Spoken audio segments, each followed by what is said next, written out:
Hello everyone, welcome to the stream. Nice to see you all here. Almost in time, I would say.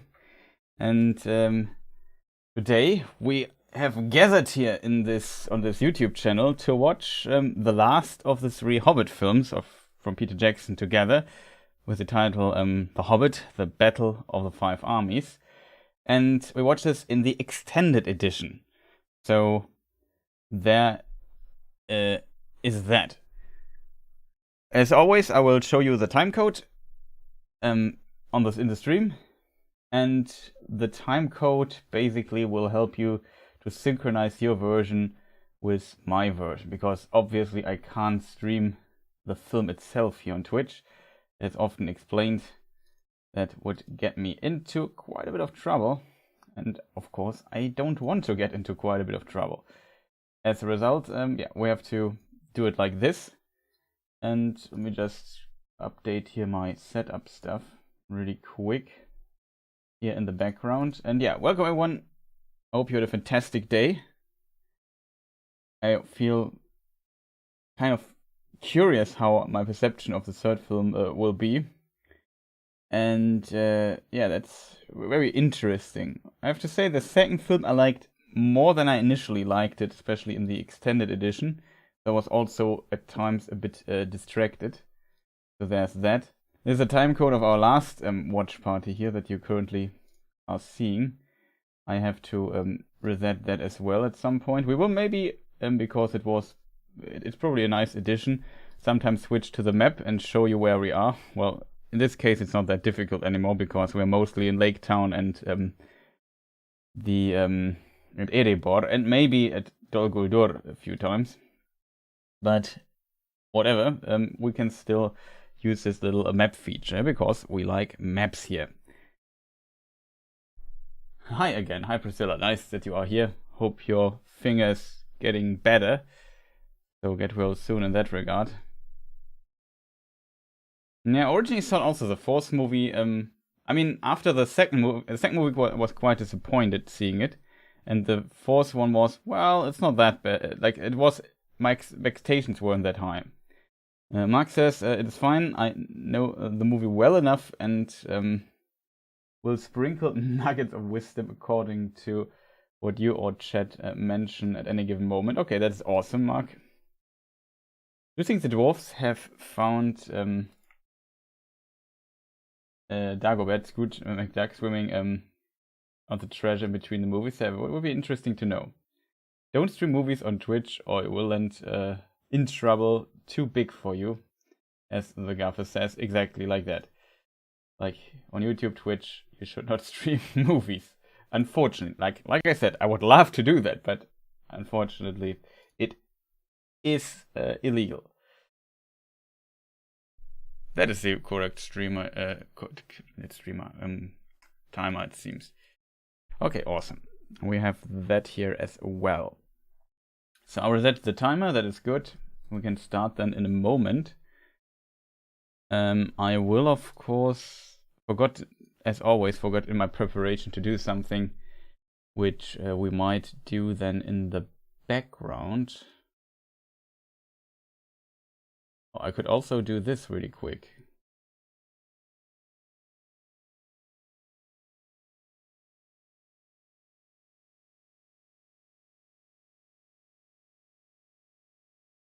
I must have overwritten that. Interesting. Whatever. Yeah, it has to do, of course, with the credits. I have, of course, not rendered them as always, so we have to do this on the fly later. And I hope that this will kind of work. Just need to download my subscriber list here somewhere, the new version of it. And yeah, very awesome. Also, I hope you have seen the last video. We maybe can do a little, what is it called? The correct term for it would be a poll, yeah? We could maybe do a poll, because I'm quite interesting. I'm thinking longer about it, and actually I wanted to have it done by today, but I have not yet. Maybe, most likely tomorrow. I want to experiment a bit with YouTube Shorts in a way to get a bit of attention to some of my stuff. and very curious if people would find that annoying or not. That's probably the biggest question. So for example, for the current video, I could maybe extract or write or compress a short section of it into a 1-minute video clip, hinting at that there's more in the main video of that I released last time, in case you haven't seen it yet, which also done quite a bit better compared to the one I did before. But it's also not, like, it's good that it did better, but it's also not perfect, to be honest, so there is definitely that as a problem as well. But yeah, okay, I have at least the list, so I can look into the stuff. Yes, Chris, you're interesting.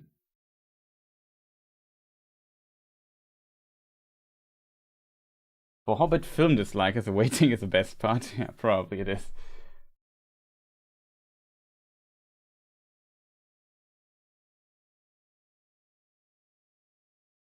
The best thing in the trilogy is Thranduil. Yeah, it seems to be a very popular character.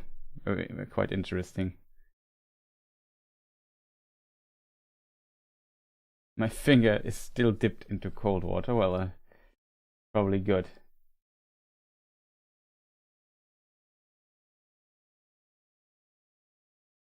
But yeah, I would say to get stuff done, maybe for people who haven't seen the last video on the channel, it was about the I call it misconceptions regarding the Rings of Power. Was a pretty interesting topic, and also required a bit of research doing here and there, in case people haven't seen it. Like I said, maybe we make it short. Well, I'm not sure if the problem is we probably don't have enough people here for the poll to make it so maybe I make something like this after I tried it out and uploaded it and see what the feedback on my regular viewers is on this, what they think about this doing from time to time. Could also do this for older videos or so, just to maybe generate a bit of traffic towards them. That might be an interesting idea.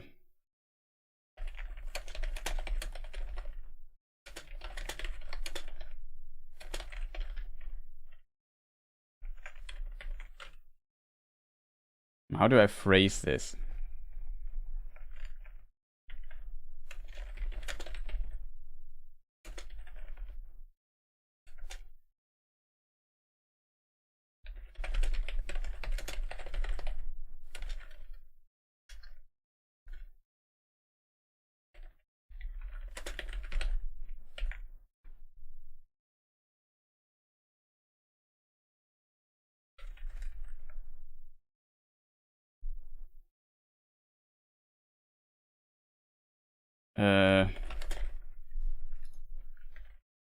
What options could we do? Like it, dislike the idea. I don't care.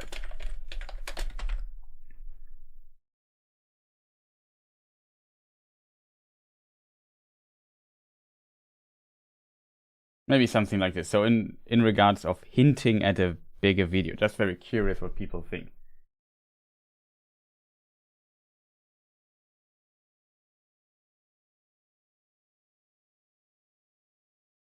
All get full plate mail armor. Bilbo only gets a chainmail shirt. Well, kind of true, but it's at least made out of mithril, so... And it's a very interesting detail with the mithril shirt. In the original version, he gets a chainmail.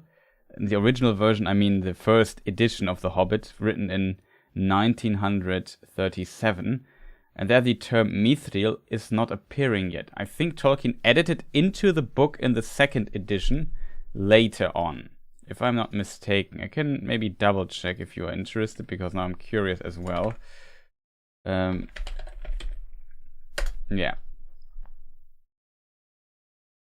Silver steel, which the elves call mithril.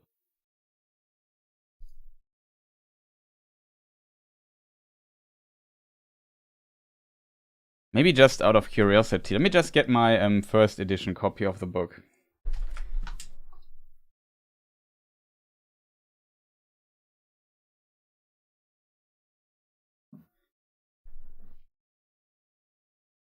So we can just start with a little bit of lore knowledge stuff here. I have this wonderful replica of the first edition here in book form. I don't have it digitally, though, so I have to find it manually now. Let me see which page it is. I think it's not at home, 240. In this book. Should be relatively easy to find, to be honest. Right in the middle. Let me see if I find a very remarkable Fili and Kili. Yeah, Fili and Kili were almost merry mood, that is right.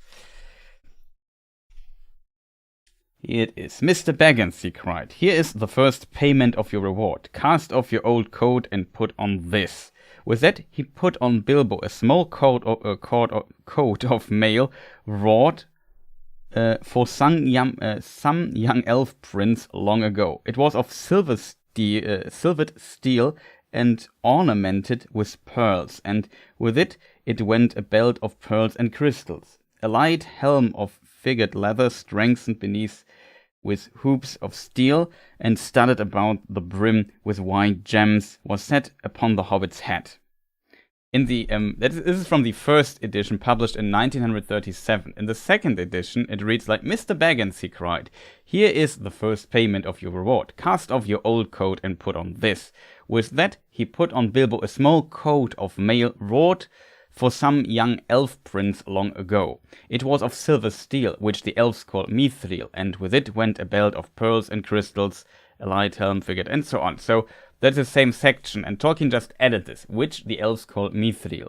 Very interesting little addition here compared to the original Hobbit book version in that regard. Sometimes very interesting to compare these chapters with each other.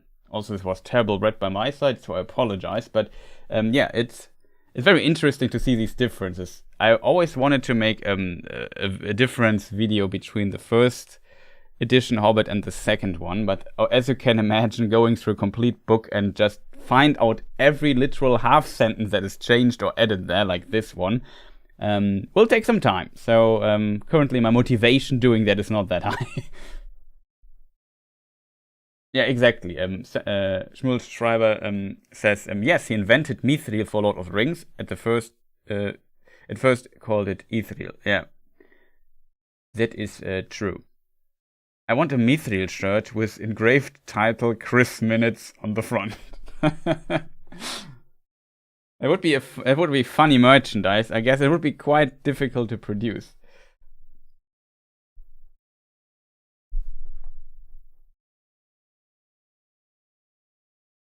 I learned a lot about mithril and Rings of Power. Let's not go into this dark place when it comes to mithril. Like, let's simply forget about this. I don't even know what you're talking about. Let's just not go there.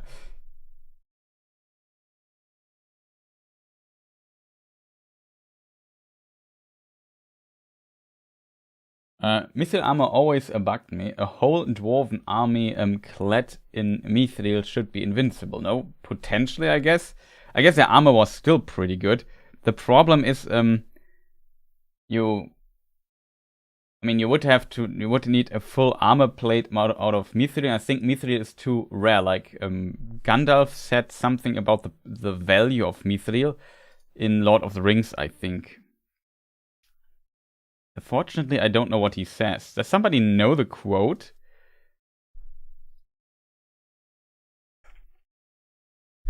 I'm not sure where he says it. I think it's in the Moria chapter. So book 3 for Lothlorien, the Journey in the Dark or Khazad-dûm. I think Journey in the Dark. I think he compares it to gold.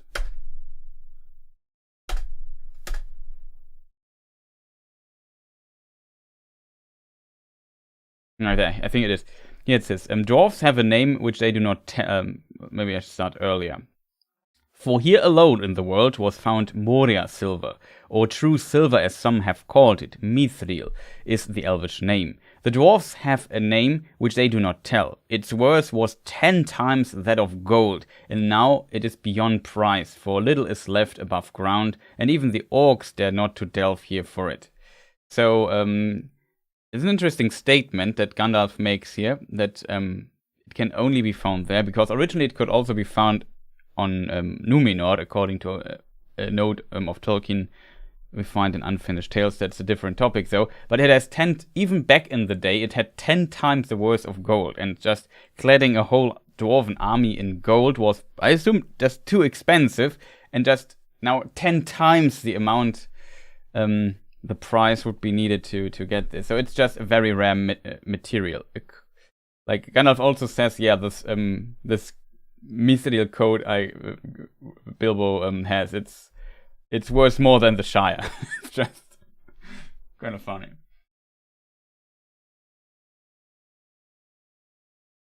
Yeah, exactly. Right. Rings of Power. You certainly mean Chris' latest video, right? Yes, exactly. Okay.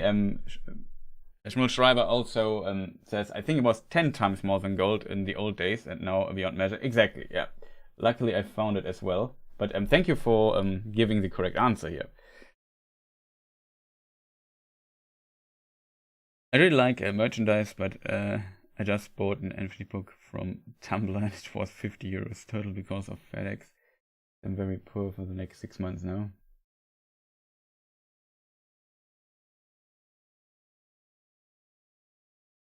But can that shirt have been the only mithril armor in the whole in Erebor? Potentially, maybe. I don't know. It was, interestingly, here in the Hobbit section, we also read it was made for a young elf prince long ago. I assume that is a reference to what later might become Legolas. Legolas was, of course, not invented at this time when The Hobbit was written. He was invented very late, I think, in the writing process. Originally, Glorfindel was basically to take the role of Legolas and come with the party, but he decided against it. And yeah, so Legolas was invented, which is a reason why there's not that much background information on Legolas. Also, we have 100% likes. Unfortunately, we have very few votes on the poll. But yeah, I don't know. It seems like people don't want to watch the third Hobbit movie today, which I can blame them. Hobbit films are different, a bit difficult to watch at times. The time is potentially also not ideal.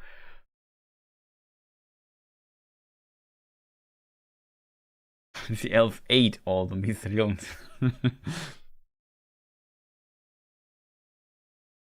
This is how I cope. Okay, I get this.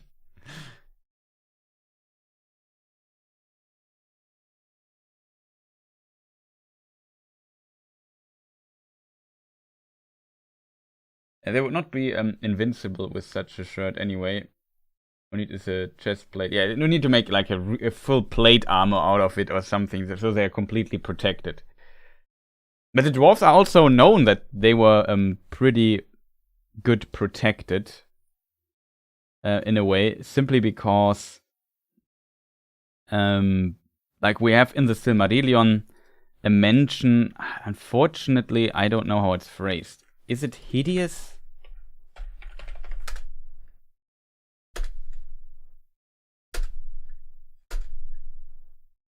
How often can the word hideous be in the Silmarillion? We find out in a moment. Yeah, here it is. Last of all the eastern foes to stand firm were the dwarfs of Belegost, and thus they won renown. For the Naugrim withstood fire more hardily than either elves or men, and it was their custom, moreover, to wear great masks in battle, hideous to look upon, and those stood them in good stead against the dragons. Wow, this sentence confused me.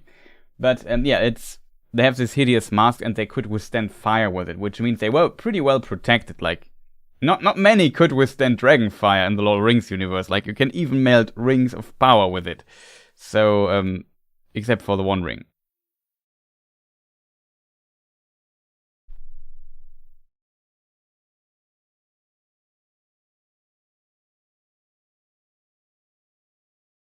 Oh, that's also a good point. In the book, Frodo was not stabbed by a troll, but by an orc.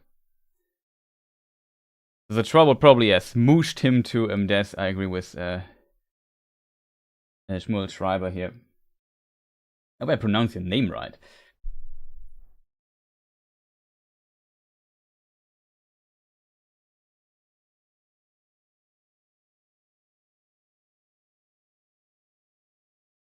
But yeah, I would say enough talking about book stuff. We come now to a lot of things that are quite different in the books, which is, of course, the Battle of the Five Armies.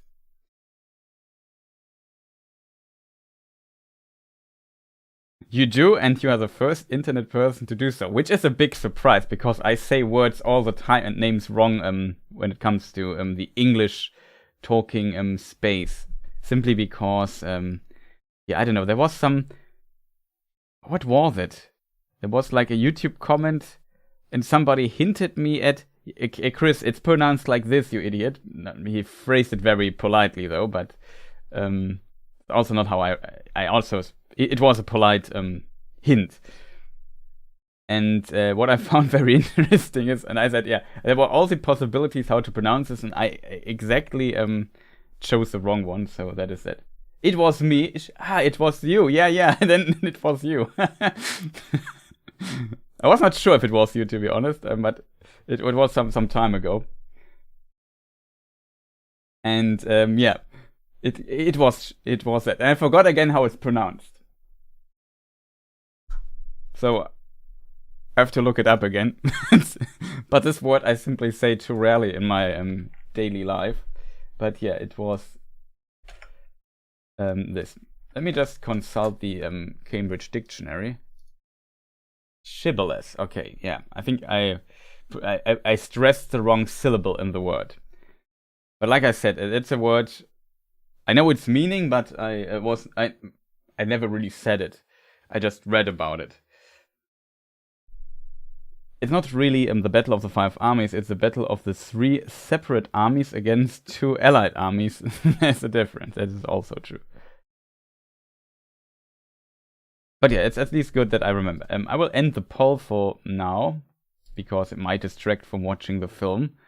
So it seems people don't mind it. So I would definitely try it out, and then in the community tab make another poll and ask for feedback if people like that. And then we see how that works. I hope I get it done tomorrow. And yeah, then we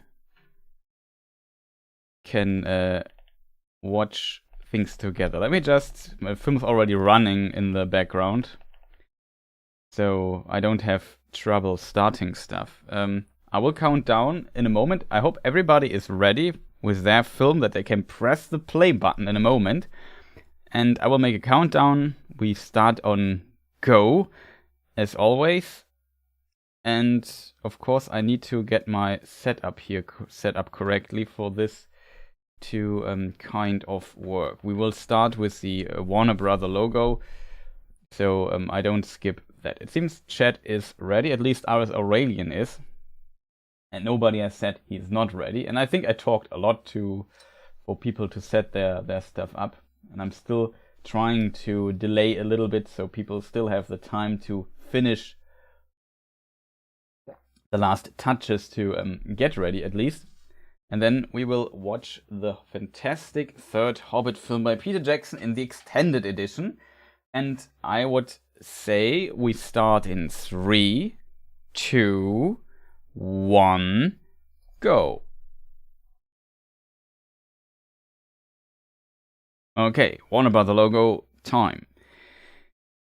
Also, it's kind of funny. I always mute the sound of the film in the background.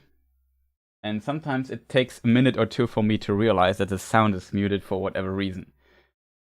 But when you do streaming and you look at chat, you sometimes don't even notice what's going on. Let's go! Exactly, JP.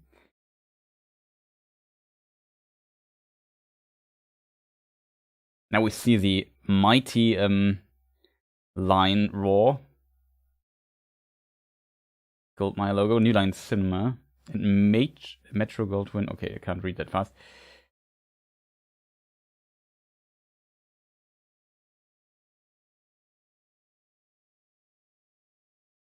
The Hobbit.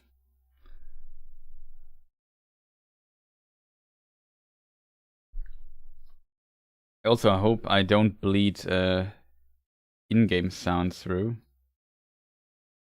And yeah, here we are now in Lake Town, which is a bit hard for me here to hit. Escaros, it's called.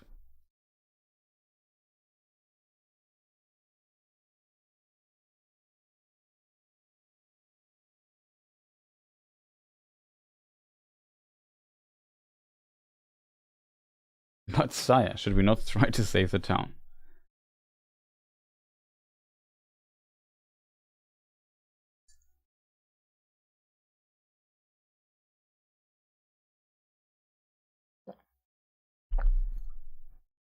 The Silence Before the Storm. It's a pretty cool little directing piece.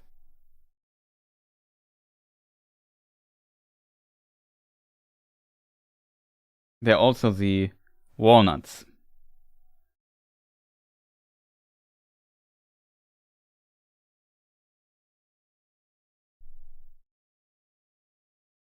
Open the door!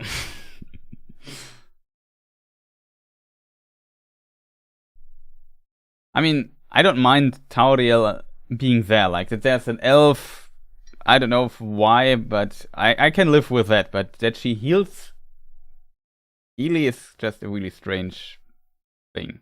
I also like the actress, but it's not her fault. I just think, yeah, I don't know. It's just.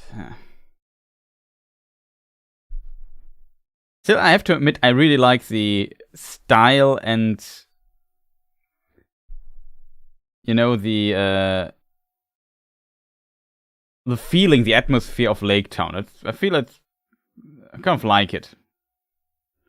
And here we see the unfortunate result.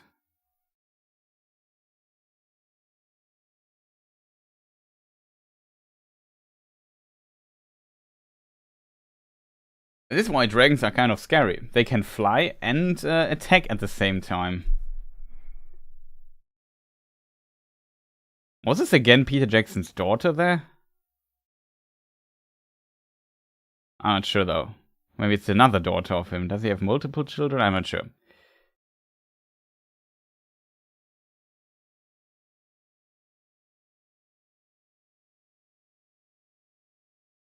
And Bart in the last episode was captured.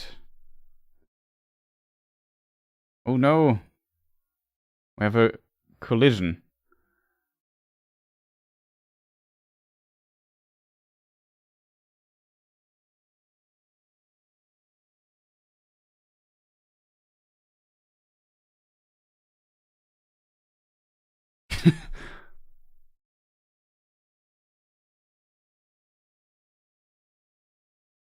Smart trick by Bart.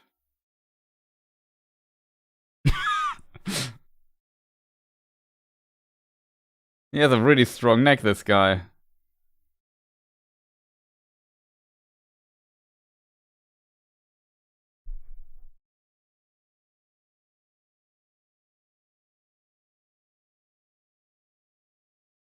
Tutorials into dwarf. Yeah, it's a love story that that is terrible. And some elements that they added, like, I feel very unnecessary in my opinion. Now, Lord Bart with the bow is trying to get revenge for his ancestors. I kind of like that story. I know, I kind of like Bart. The name is unfortunately, as somebody who has watched a lot of Simpsons a decade or two ago, always I have to think of Bart Simpson for whatever reason, but I know Bart is, I think, written differently, but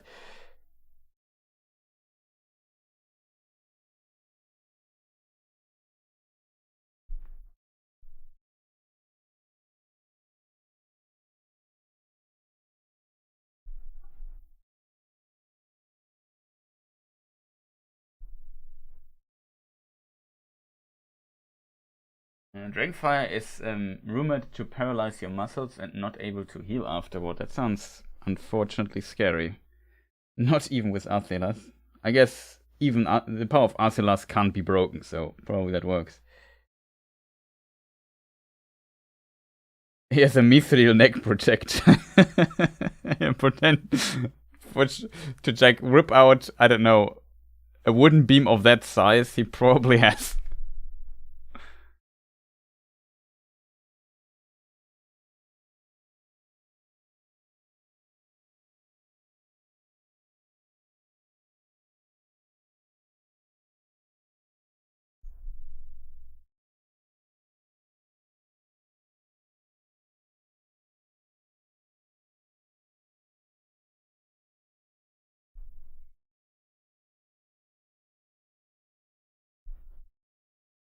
Also, we need to make a normal lore Q&A stream next week or something like that. We haven't done those also in some time. I just want to complete the watch party stuff. Bing! Not enough. Classic.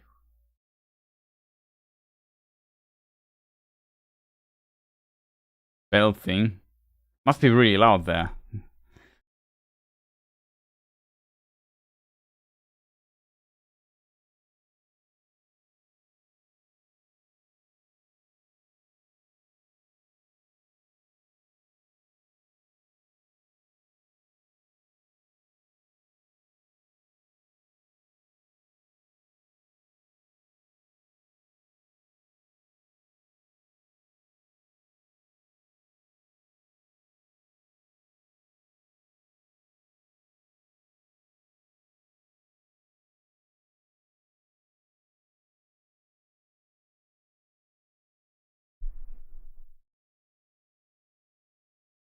He, in the last thing, well, that is a classic shot where he sees only the one thing. It reminds me a bit of German expressionism in a way. I don't know why.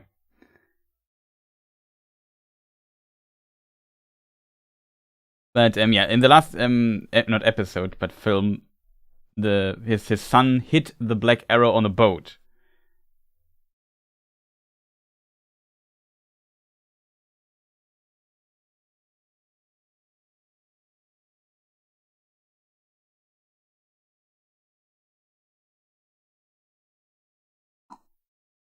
And now from German expressionism we get to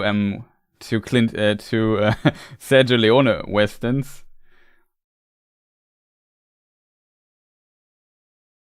Is it a Sergio? No, there's a Clint Eastwood western though. I'm not sure if it's directed by Sergio Leone. There also isn't there like does somebody know which film it is? I think it's Clint Eastwood, and there is like a nun or something like this, and he uses her shoulder to aim. It's also a western film, probably 70s or so.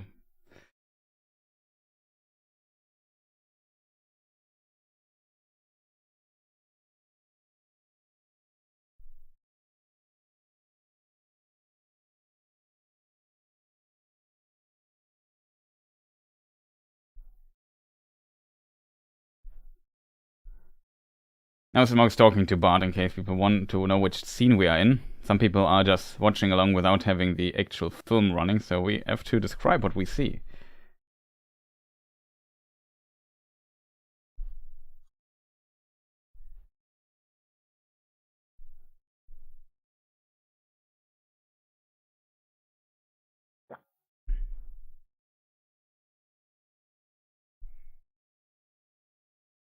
Audio description on. Also, welcome, Susha. Nice to see you.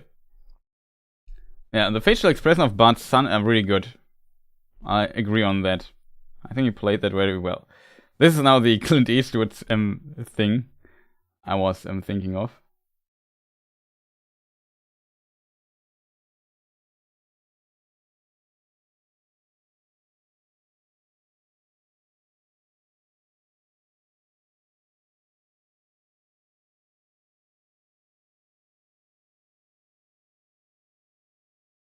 String would cut his neck? Potentially.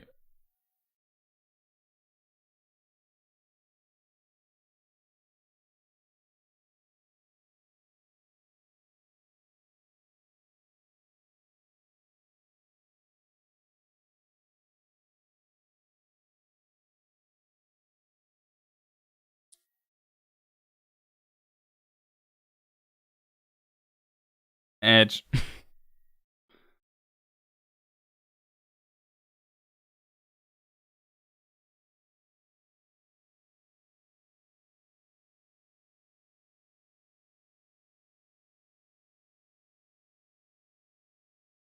It's kind of impressive in a way, I feel, that this film starts with this particular scene.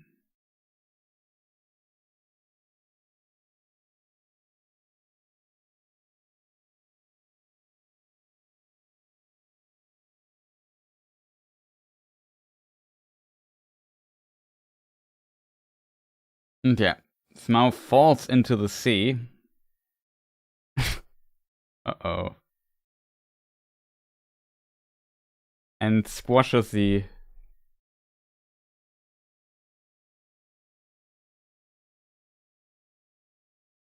And, yeah, kills the mayor, the master of the city.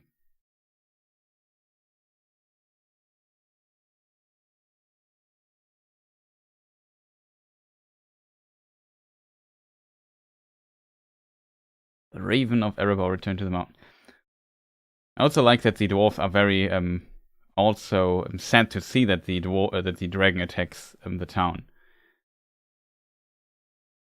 And now crazy Thorin starts to get crazy. Why does it not go all the way in? Oh, now we will screen the Battle of the Five Armies and see Erebor. Or is it actually poisonous? I don't know. I would imagine it's potentially poisonous because when Turin stabbed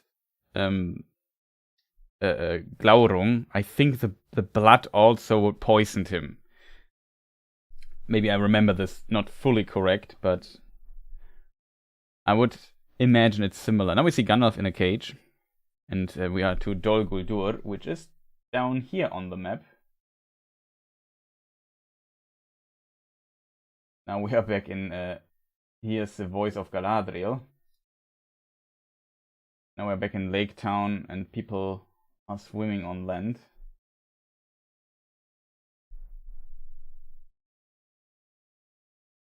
So yeah, it's the same I guess with troll blood and so on. All these creatures usually, I wouldn't eat them, let's put it that way. Maybe orcs are the most eatable, I'm not sure.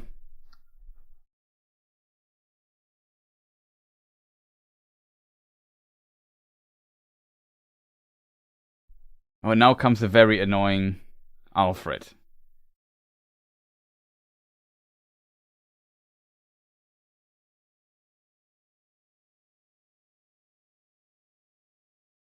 What do you think of Thorin getting matched with the Lust of Gold? I think it's an interesting motive. Motif? However it's pronounced.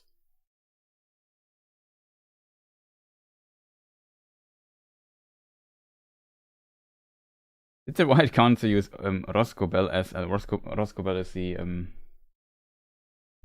place of Radagast as HQ as headquarter. It's a good question. I guess it's too far away, but maybe they probably definitely went there. I could imagine that it's on the way.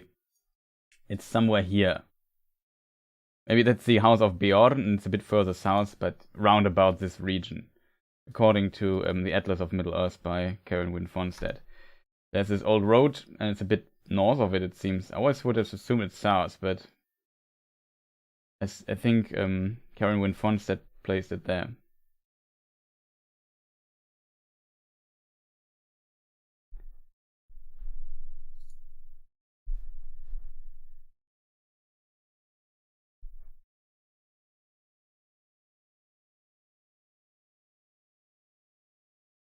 Yeah, it is a good point that that people who did not read the book expect the dragon to be part of the Battle of the Five Armies. So it's a pretty cool twist that he dies in the beginning. Yeah, that's a very good point. I did not see this from this perspective, but yeah, you're right. It's a pretty solid point. Also, there was a lot of gold and treasures in the scales of the Hobbit of Smaug. But people did not dare to get to the corpse and take the gold from it, which was now in the lake, lying there and rotting, I guess. But people did not dare to get close to it because, you know, it's Smaug and...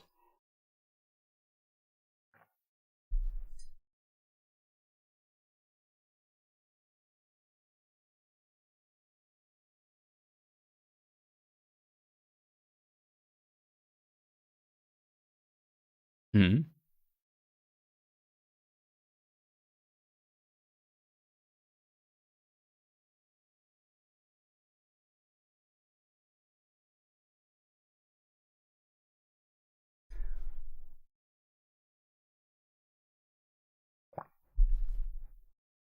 So you can't eat them. Don't trolls turn into stone when dead? That's a good question. Do they? I only know that if you step, then black blood is gushing out, and it's probably isn't it even smoking or something. I forgot.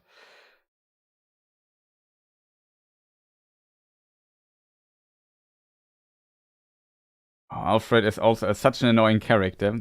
I mean, he's written to be very annoying, and they were very successful with it.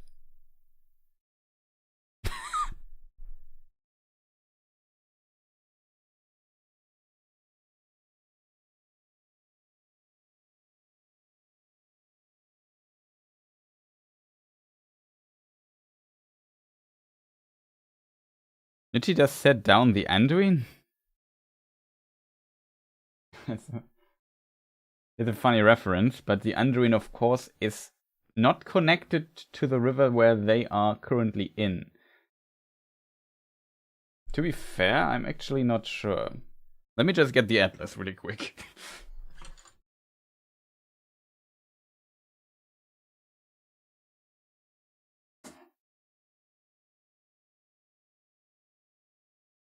Okay, I'm back. I think I'm 99% sure they are not connected at the very end.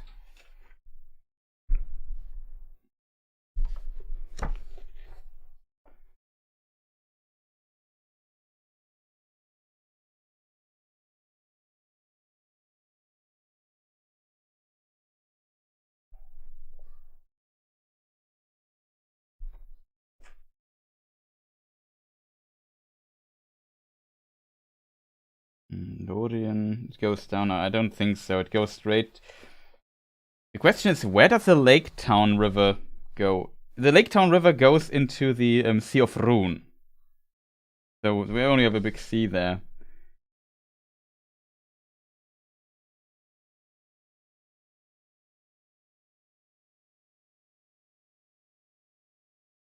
Let me just get a little piece of paper as a little...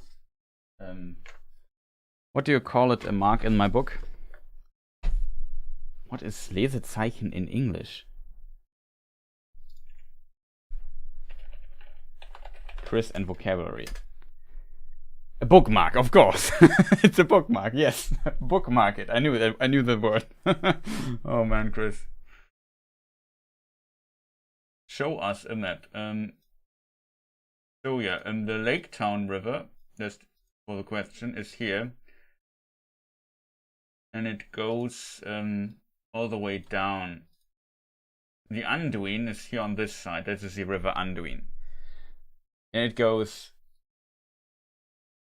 down to the mouth of the Anduin in South Gondor.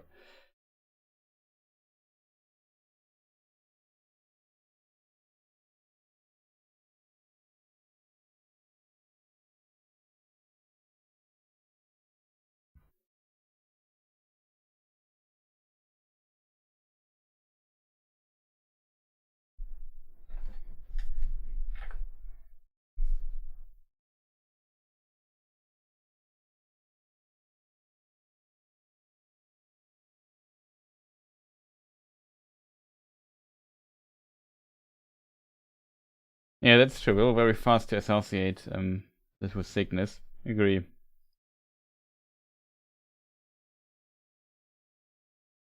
This is a good depiction of bloodlust men, yeah. I agree on that as well. The scene with Alfred. In German we say Selbstjustiz, self-justice, probably also a word in English.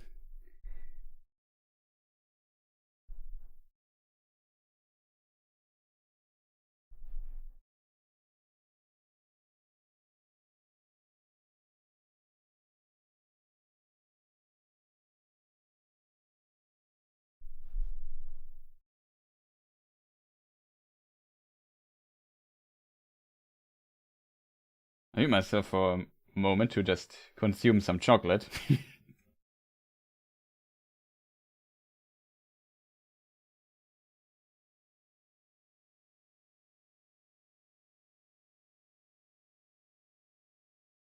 Nice catch. Nice throw.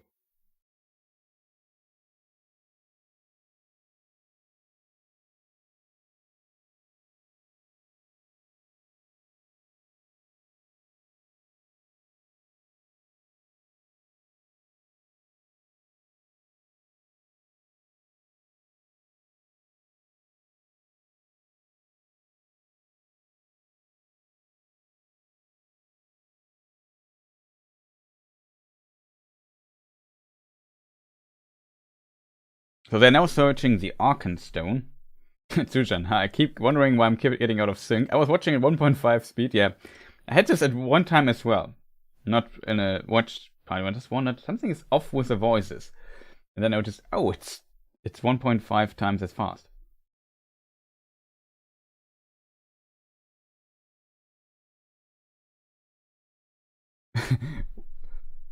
Why do they assume Arkenstone is on top of the piles of gold? I think it's called hope.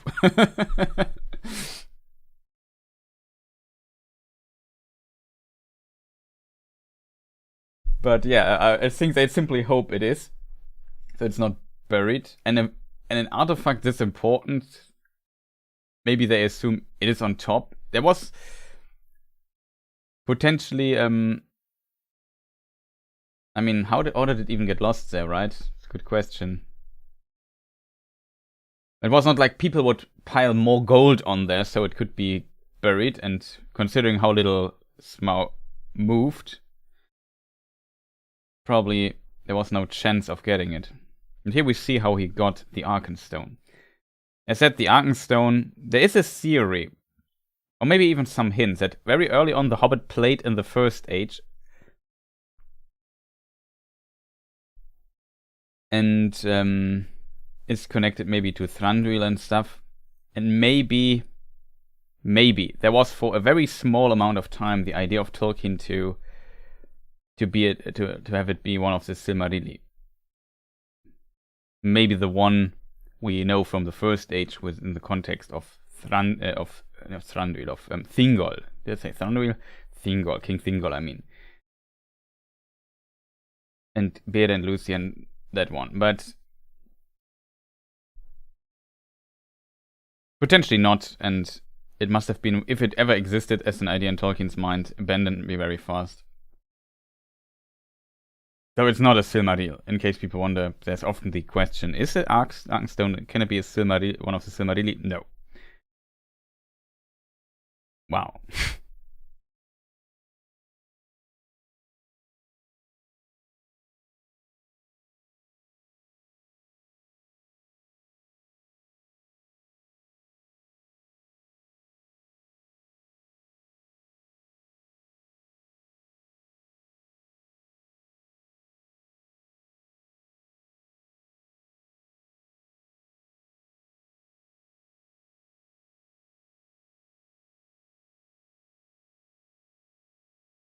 So here we have an army. I'm not sure where they are going to.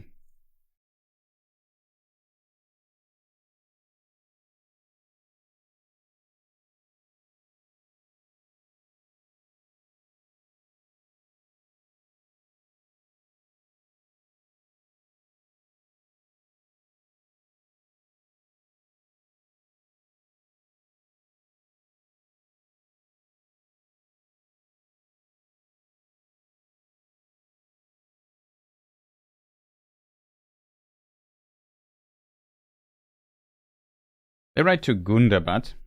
Gundabad is here on the map. And Gundabad is a very important place for the elves because that's where Durin awoke. I assume this place there must be Erebor.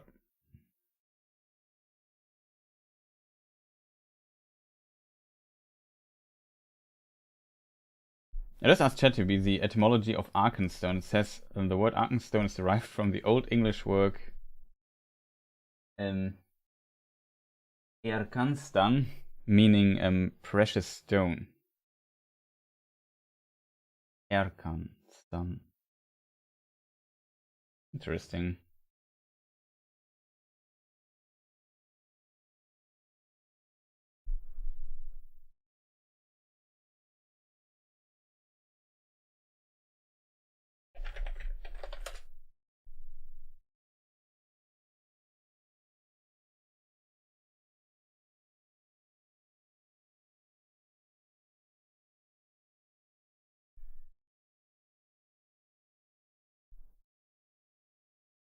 Oh, interestingly, Tolkien Gateway, it also comes with the, it's even more complex. Arkenstone is a modernization of the ancient word which appears in the Edda, the Yarknastain.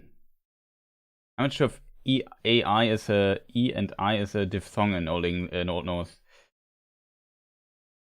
And in Old English as Erkanstan. Yarknastein and Yorkal. No, Yorklanstan. Oh, it's really hard to say. Yorklanstan. Very interesting. Never looked into the etymology of that. Probably there's some stuff. I will not go to Gunda, but the weird thing about is though that in the very early films, now this is, as we talked about this, that this makes no sense. A lot of things we have to unpack. So in the early films, we saw the Battle of Azanulbizar, where Thorin, his grandfather, died, though which is not in the books, he died before, but his father, and we have all the dwarves and orcs fighting there.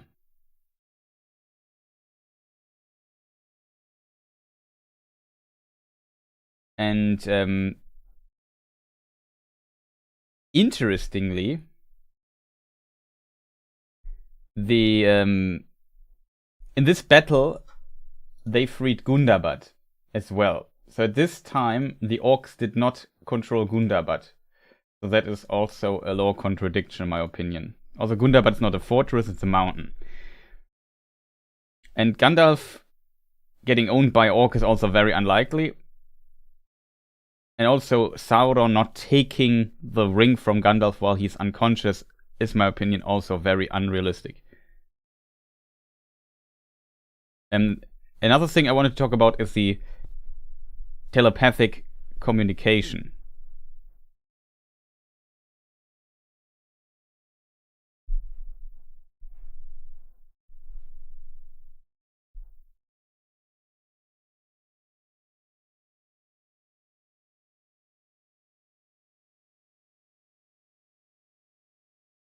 So yeah, in Lord of the Rings, telepathic communication between elves and Maiar and stuff exists. So it's definitely possible. That Tolkien wrote in The Nature of Middle-earth and published in the Vineyard Tengwa, I think, before. There's, for example, the Osangue Kenta, which goes a bit into it, and some other chapters, which is very interesting to read. Very complex stuff, though.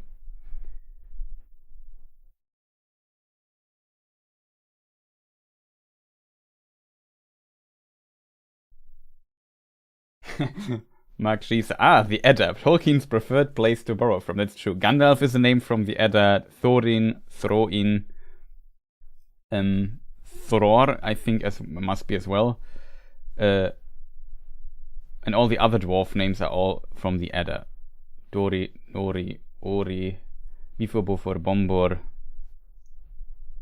Fili, Kili. Who did I forget? Bombor, Fili, Kili. Oin, Gloin, Balin, Dwalin. I think that's almost all right. I forgot for sure some name. Do you think Galadriel was more powerful than Gandalf? No, I don't think so. Before Bombor, I said, I think. But probably you are behind in thing.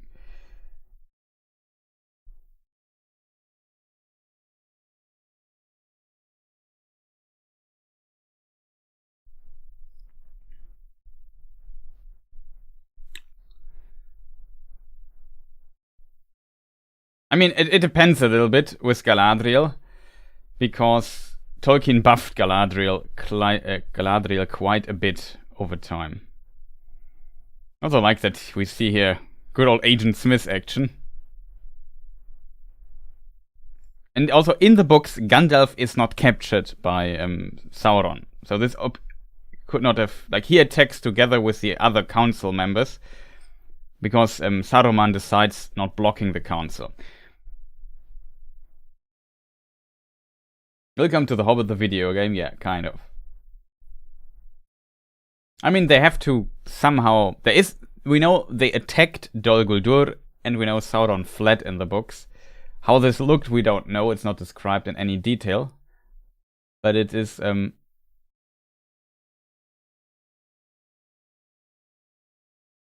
Gandalf went to Dol Guldur, found out that it is Sauron, and Radagast is not even involved in this. At least not mentioned explicitly or implicitly, hinted at.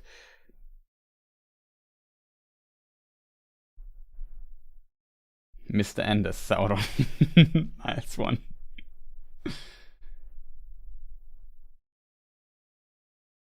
It's kind of cool though that this whole stuff is in it. It's just a bit changed. Like, Gandalf found Sauron, identifies him, returns to the White Council, they have a meeting, and Saruman says, no, I don't want to attack. We should not attack there. The One Ring has gone into the ocean anyway. We should not waste forces on this and just keep an eye on what is going on there.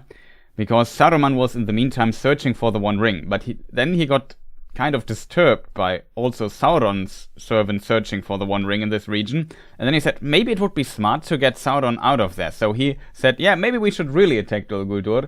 So he attacked with the White Council, including Gandalf. They attacked Dol Guldur. Sauron was driven out. And then with that...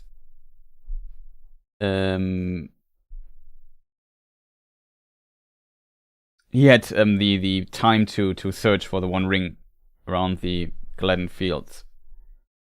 It was long gone, though.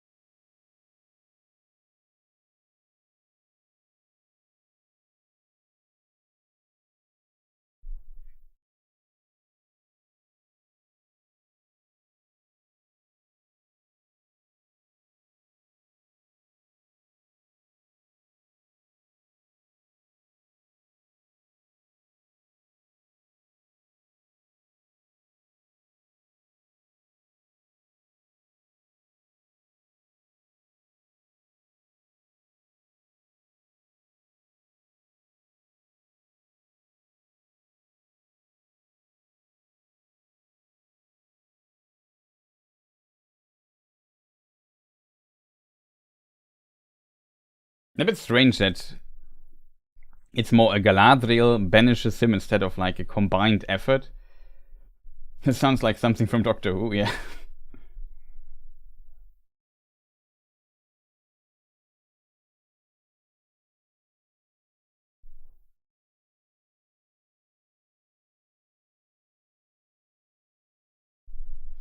Are we on the side of the bad guys? Are the administrators of the Matrix? I don't think so, to be honest. Looking at what Sauron and Morgoth and so on did, probably they're the bad guys. I'm pretty sure about that.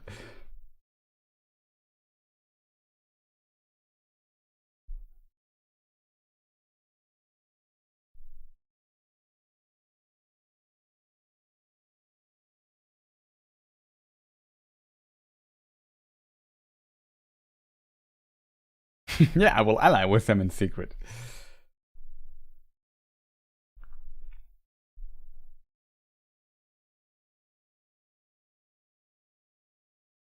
Also, the file of Galadriel is also here appeared, which is an interesting little touch they did. I don't mind it too much, but yeah. It's a bit too exaggerated for my taste, this particular scene. Like, I would have loved a longer, more meaningful dialogue instead of referencing Galadriel's lines from, or Galadriel's look from the Lord of the Rings films.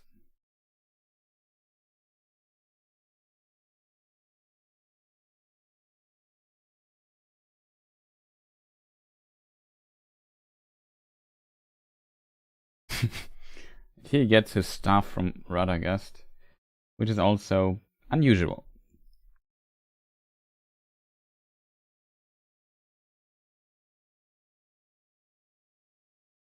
Is Twiddle with a chop from Twiddle?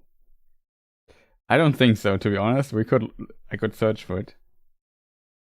But there's only one mention where Gandalf gets a new staff, I think, and it's from Galadriel, when he becomes Gandalf the White and returns and is then brought by Gwaihir from this cold mountaintop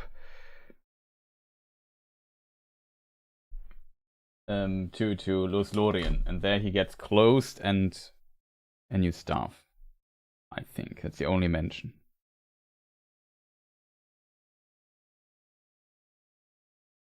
We need safety inspector in Erebor. Do dwarves not believe in railings? No, they don't.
That's a good point.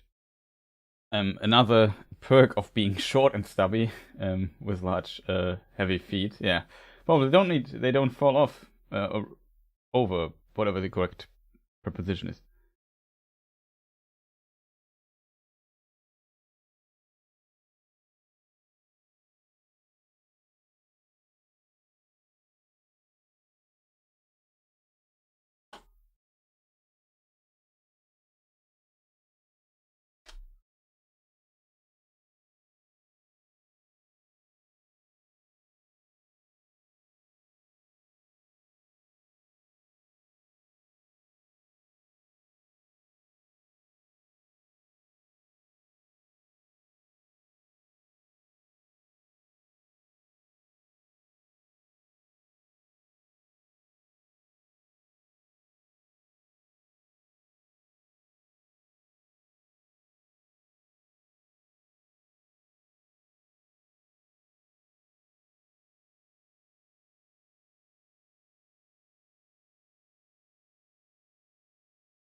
It's also interesting dialogue between. I like this dialogue line. I really like between Bilbo and Thorin.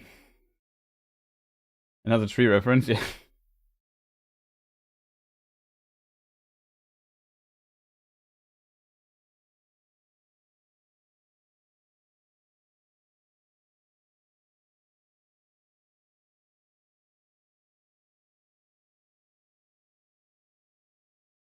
I think the dialogues between Thorin and Bilbo at times are pretty good.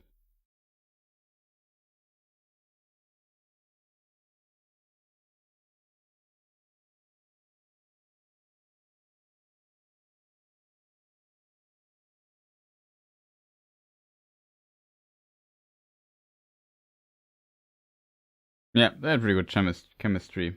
I said it again wrong.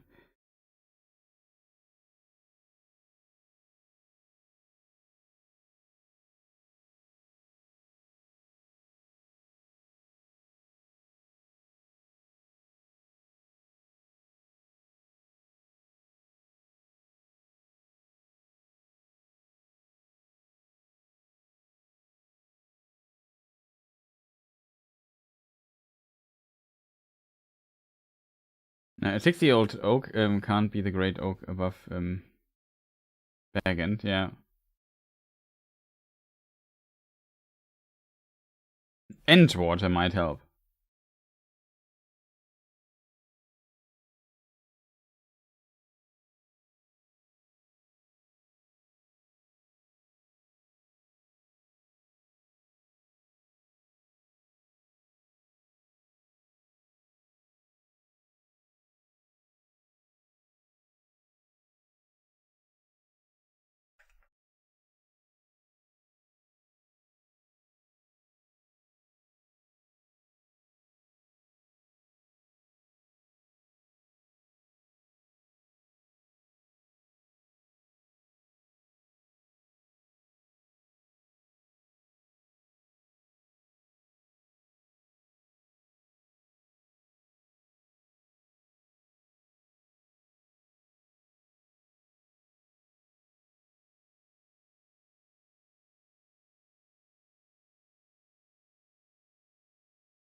Oh, I'm muted. Welcome, Mr. Chris. Looks like we need a poll for Thorin versus opposition. I'm not sure what the last thing is I said, and when I muted myself, probably I ate too much chocolate here. But yeah, I agree that the dwarves, elves, and men come together, don't come together. It's something I always found highly important in the books.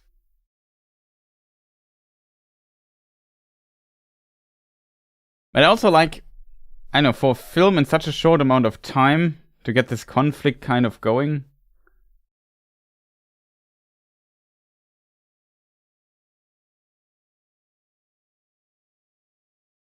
It's interesting, but welcome, Brothers of Kryn. Nice that you're here as well. Doing well. Hope you also had a good day.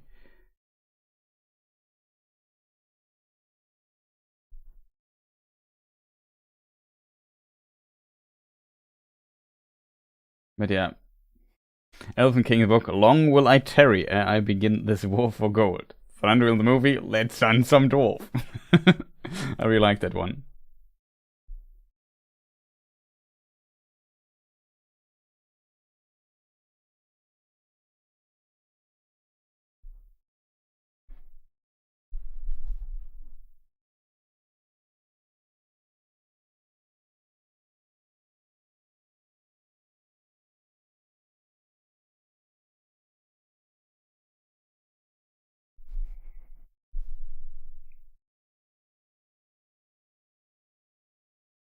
There it is. The scene from the avatar. From the what is it called? Thumbnail.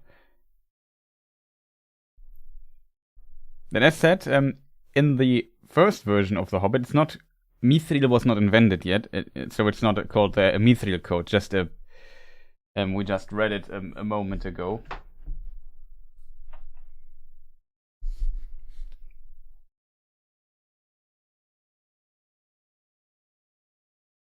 It's simply called. With that, he put on Bilbo a small coat of mail wrought for some young elf prince long ago. It was of silver steel and ornamented with pearls, and with it went a belt of pearls and crystals. That is the first edition of The Hobbit, and the second edition, as we read at the beginning of the stream,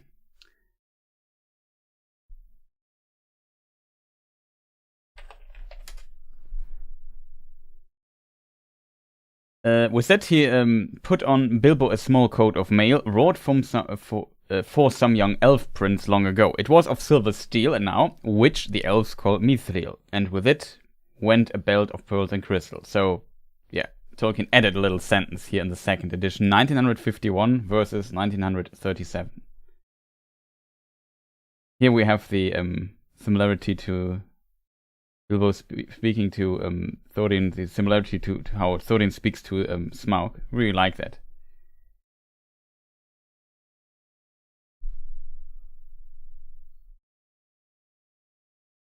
Also, welcome, perfect image 17. Think about playing a classic Lord of the Rings games like Third Age. Yeah, that's a very interesting game.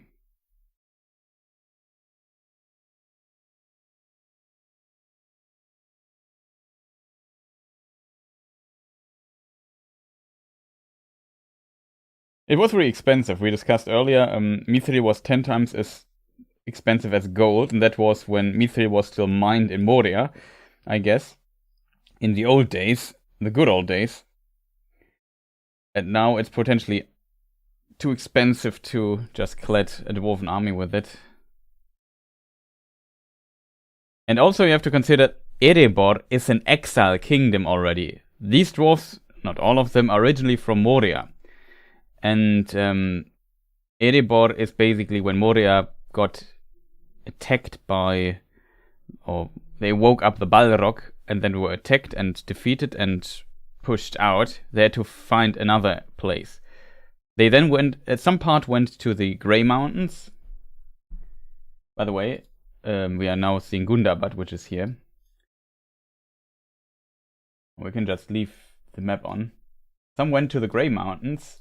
Throin the First went to this mountain here.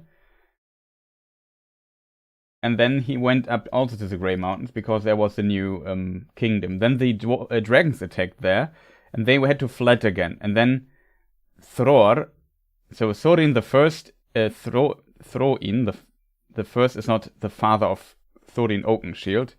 Interesting, the son of Throin the first is also called Thorin the first, and Thorin Oakenshield is Thorin the second. So just a lot of confusion here. However, after the dragons attacked, then much later they went to Erebor and established their kingdom here. So it's basically the exile kingdom from originally Moria, which is here. It's a very complicated story. But yeah. Gundabad, as said, we had the... let me see if I find the film screenshot. We had the Battle of the Azanul Bizarre.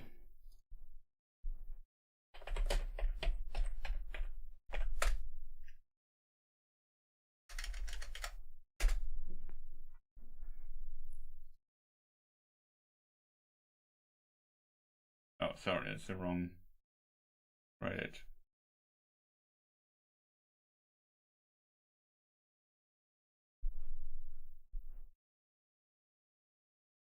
So this was the Battle of Azanul Bizarre, and after that, there was the so-called war between dwarves and orcs. And in this battle, they freed Gundabad and the Misty Mountains mostly. So at the time of the Hobbit, the dwarves should have control over Gundabad and not the orcs, which is also a bit strange here.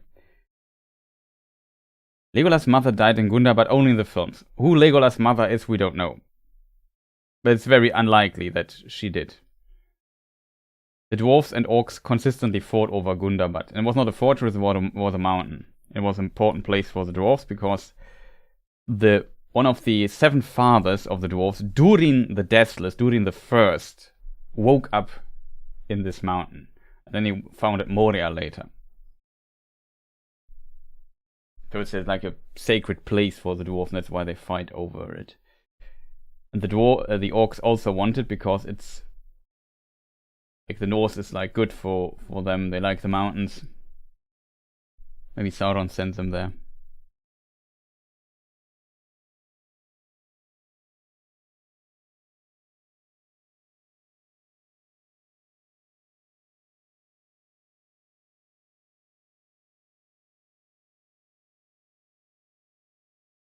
I find it interesting that Gandalf says it here, that this is like the gate to Angmar.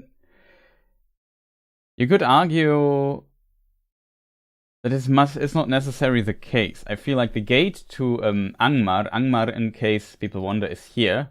There's Angmar.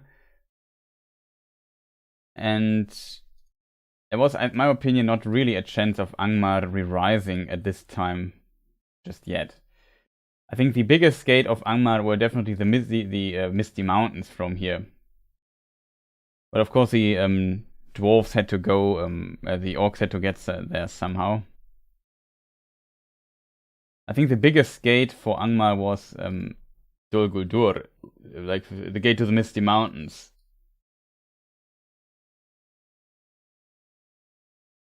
Made this region relatively unstable, I would argue. Maybe even the mountains here in the north.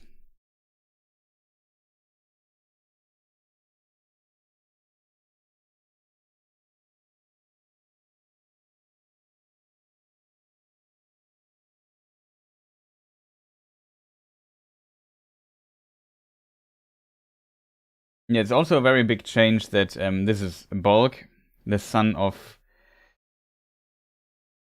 Azog, and Azog is actually already dead at the time of the Hobbit, so that's also a big change.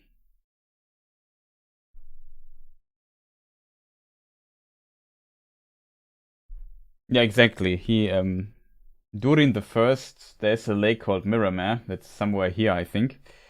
And he looked into it, and then he saw 7 stars above his head, like a crown, and then, according to a poem, and then he knew he should found Moria here.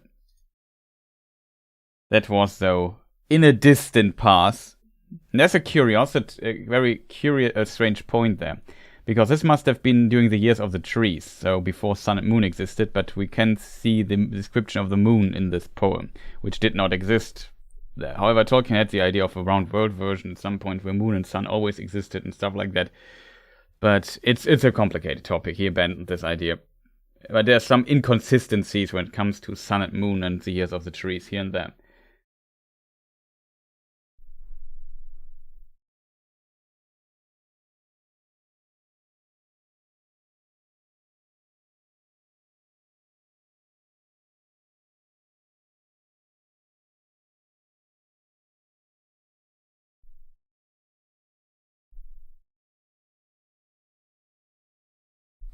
What I like is that you get the feeling that Thranduil definitely knows Gandalf, yeah.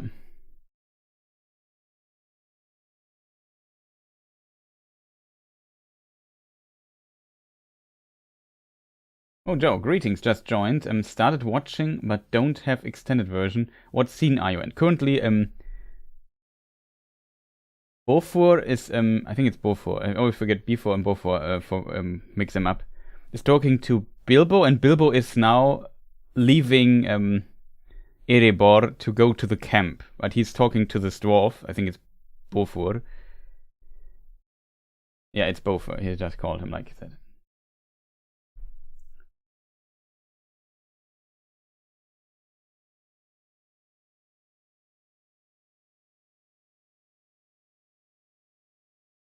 I also like Bofur a lot. It's one of my favorite side characters in the Hobbit films. Didn't somebody say that the daughters of Bard are the daughters of Bofur? Actually, from the actor? That's how I should phrase it. Bombur is best. Yeah, Bombur is also kind of funny, but Bofur is also pretty cool.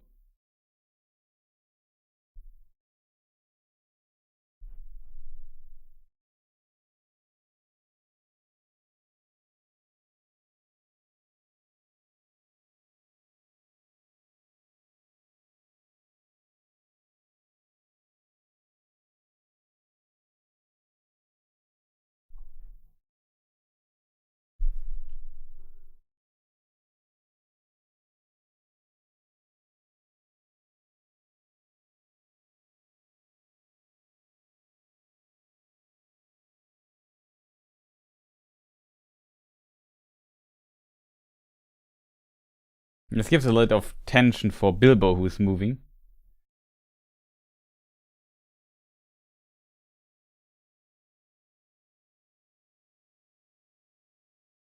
But he's already there.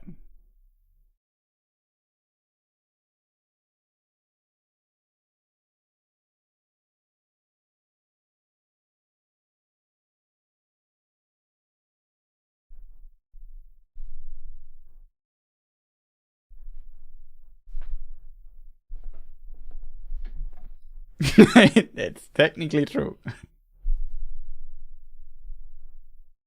Sorry about that.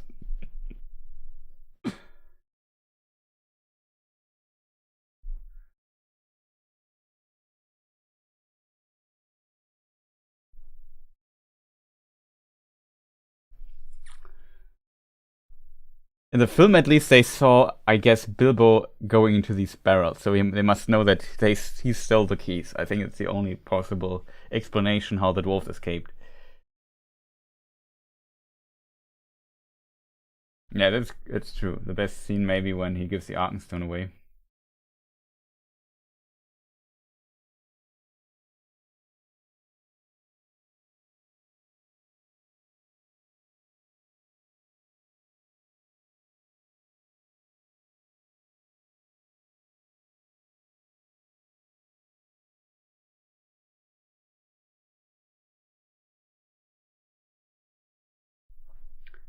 I thought Gandalf instruct Aragorn to take Gollum to Thranduil's realm to be locked up and interrogated. Yeah, it also happens. It happens later though. I think Aragorn finds Gollum in the year 3017? Is it this late?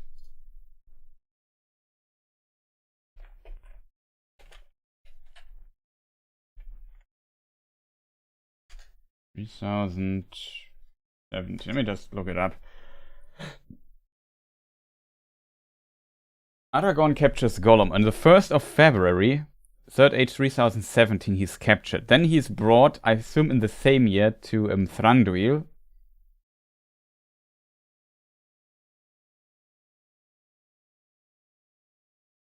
Or maybe is it next year?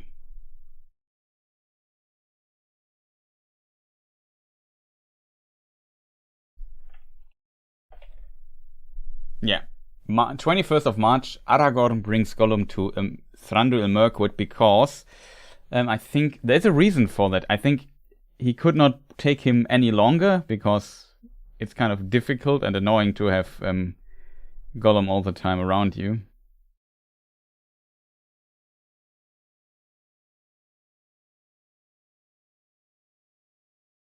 Like how these soldiers just move out of the way. It's kind of interesting. Yep, I just read it today. Okay.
Yeah, it's true.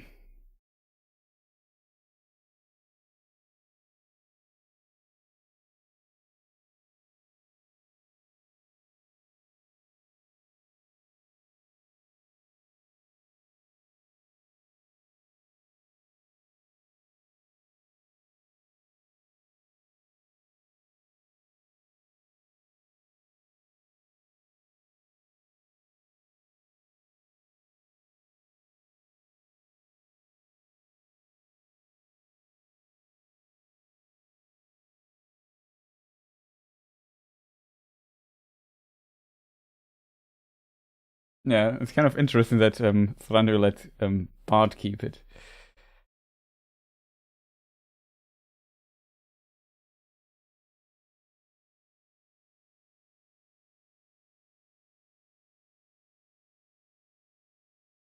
There are a few more Bombor scenes, but not that many, I think, in the extended edition.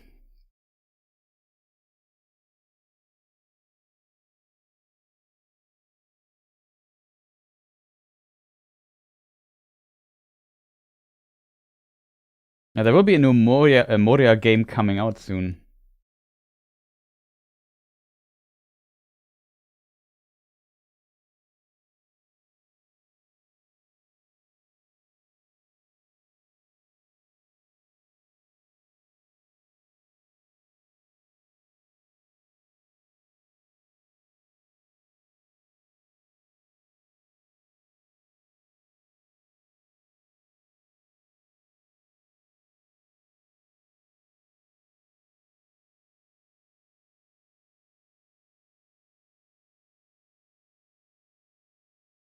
Anyone this scene from Lord of the Rings? Gil-galad with Elrond. Yeah, there's some cool deleted scenes for Lord of the Rings. I saw them. Also, Arwen fighting in.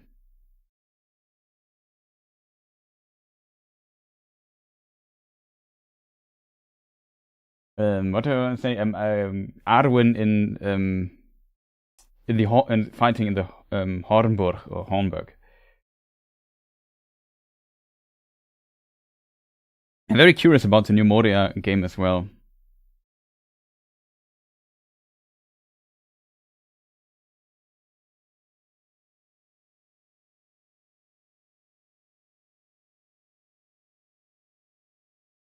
Yeah, Aragorn fighting Sauron as well, that's true.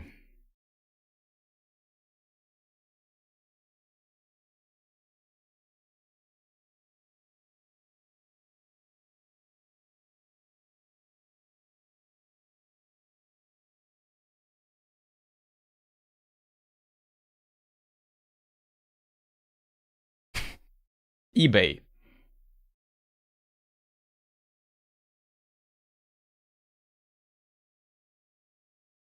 Thranduil asking to sell the stone.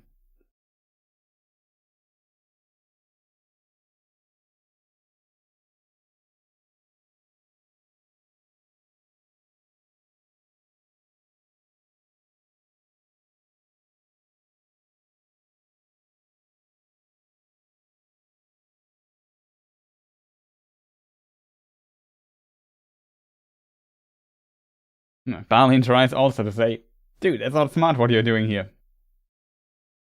But unfortunately, I think the bird is faster than his reason.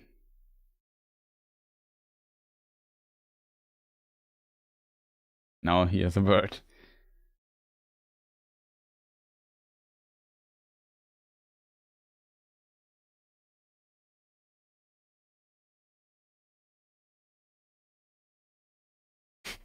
Also like how Gandalf later says, yeah, that's Dain, or his Norse pronunciation would be Doin. Doin, something like that. Doin the second, or Doin Ironfoot. And like how he says, yeah, Thorin was always the more reasonable of the both of them.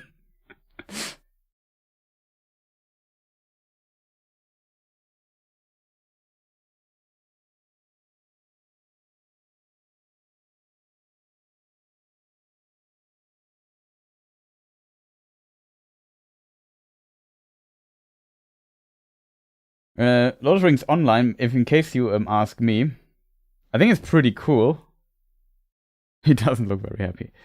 So now the elves and Gandalf and everyone is marching to position against Duin Ironfoot. Lord of the Rings Online, very interesting, but I'm not into MMORPG, so that's the reason why I don't really play it. I think it's pretty cool what they did, probably a lot more lore accurate than these films here. And very nice to see something like this, and I know a lot of people enjoy it. So if you like MMORPGs, check it out. You can even check it out for free, just to test it.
Pointy-eared princess.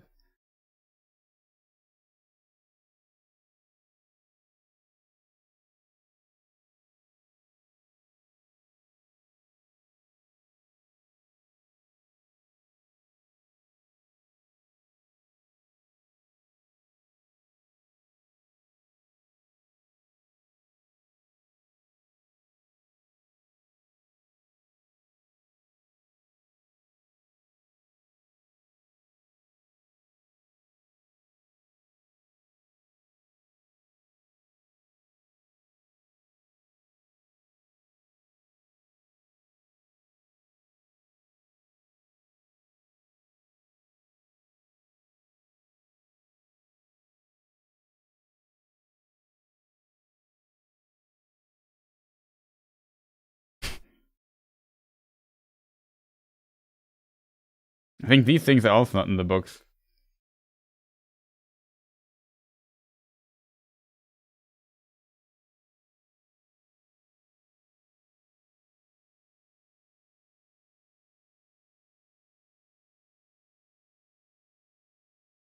They're also really fast at reloading these things.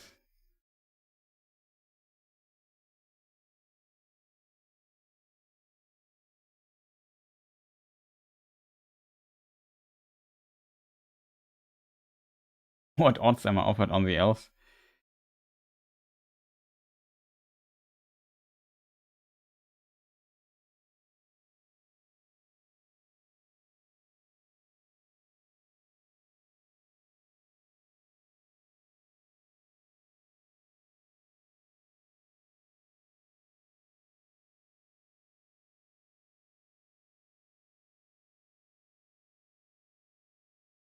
The anti-aero guns. Yeah.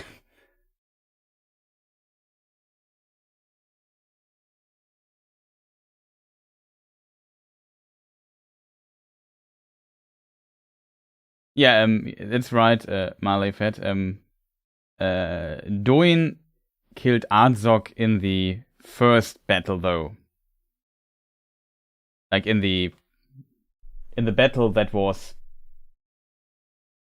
I don't know how many years, 60, 80 years ago? Like a long time ago. In this battle here, from the very beginning, from the prologue of the first, from the flashbacks in the first movie.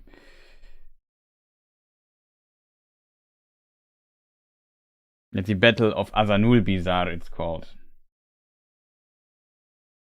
Dimriel Dale, I think, is the translation of that.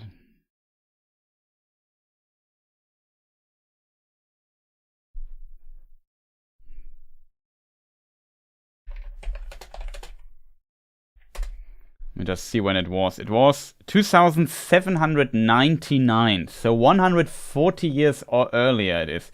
This is 2941.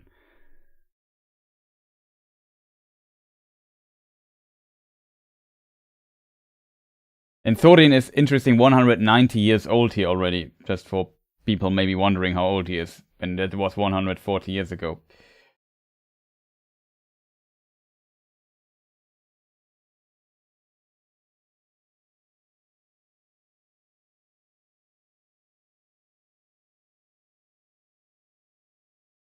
Very interesting dynamic though. As first they have to fight against each other, and then suddenly, oh, there's a common enemy.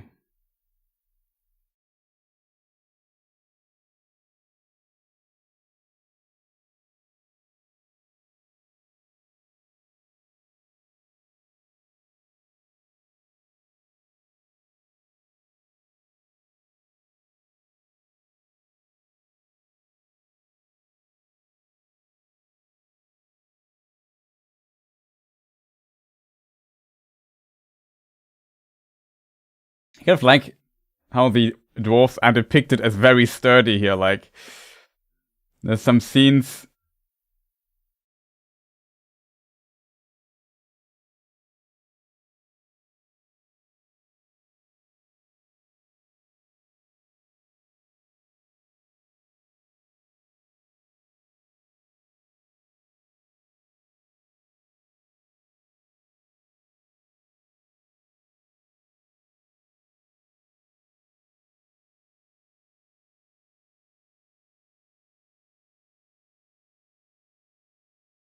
These chariots, let's call them, are also very kind of brutal. In general, some of the scenes are quite kind of brutal.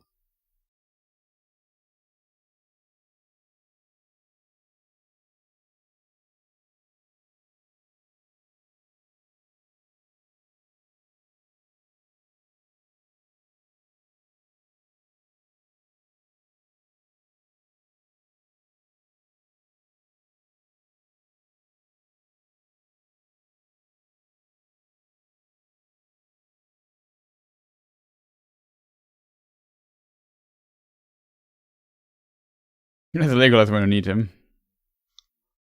He also coming up. He's also not in the Hobbit book. He was not invented when the Hobbit was written. Any reference towards him.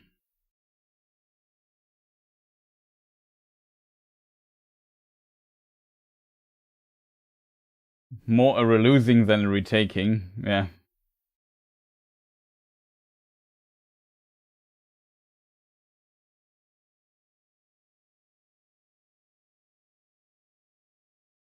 A few of those dwarves died in the retaking of Moria. Yeah, that is true. In the expedition during the time of shortly before Lord of the Rings. I'm actually sure when he dies.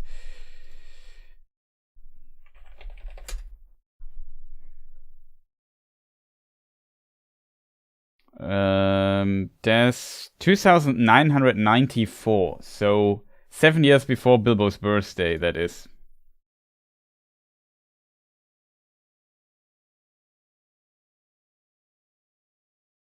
Meanwhile, in the mountain, Thorin does nothing. This is also such a strange scene here with this guy jumping. Like, I don't know.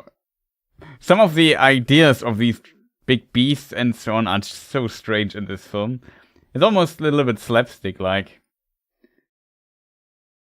Brutal and slapstick at the same time.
So a lot of fighting is going on now. Well, the fighting part of the film. Yeah. The Watcher trapped Oin, or Oin.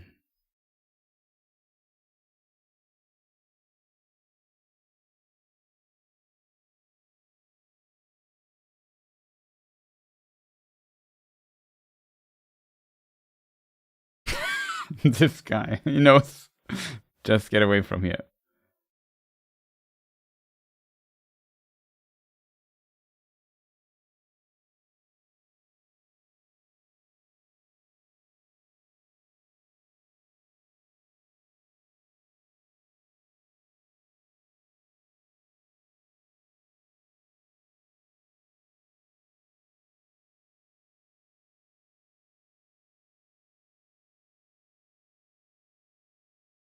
You can't stop your children.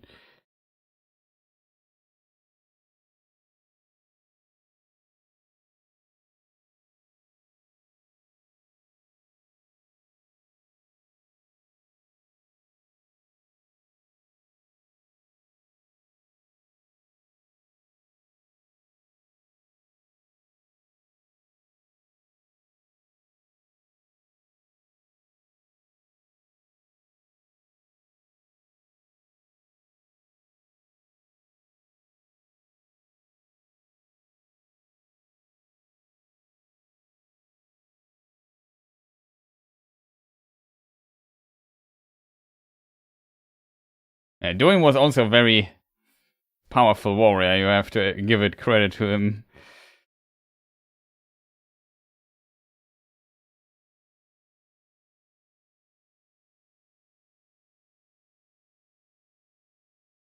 This thing is also so strange.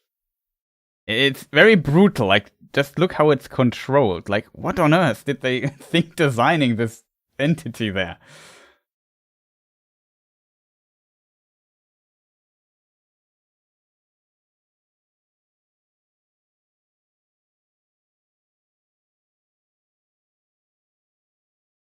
Balin visited Bilbo at least once. Yeah, I think Balin visited Bilbo.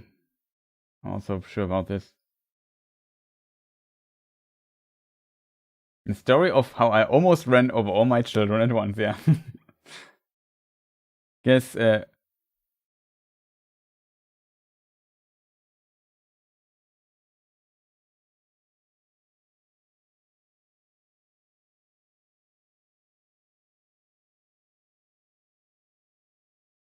I guess we're not there yet, but I like when Thorin and Duin meet, especially prepared by Duin asking where Thorin is beforehand. I'm sold on them being cousins with a good relationship. Yeah. Should come up in a moment or two, I guess. We're currently Alfred helping the children of Bard, and they are bring the weakened people into the into some building. And now Thranduil just storms on his elk alone.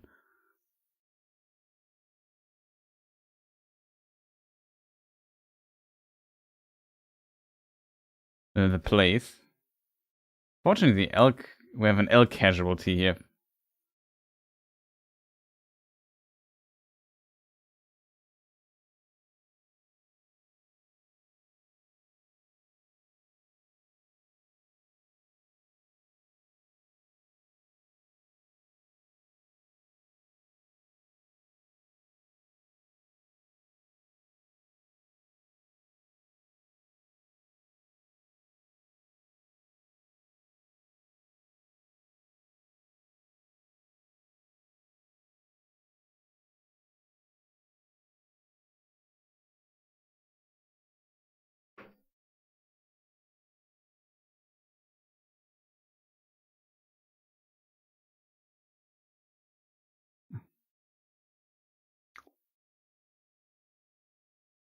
I like how Doin just gives people with steel helmets a headbutt, and the people with the steel helmets lose against him.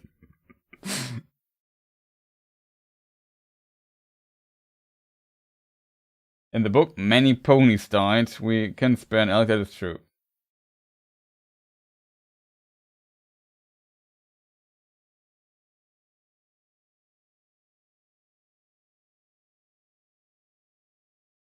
What would Denethor think of that a king fighting head on his army? Yeah.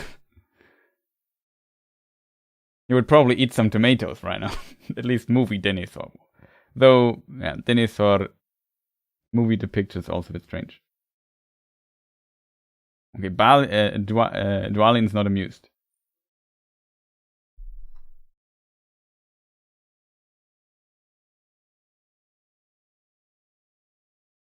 It's also a pretty good scene, I think. Like, some of the overall stuff is complete nonsense in this film. But I think Peter Jackson and the actors and so on often nail these in-between scenes that connects all of them mess together.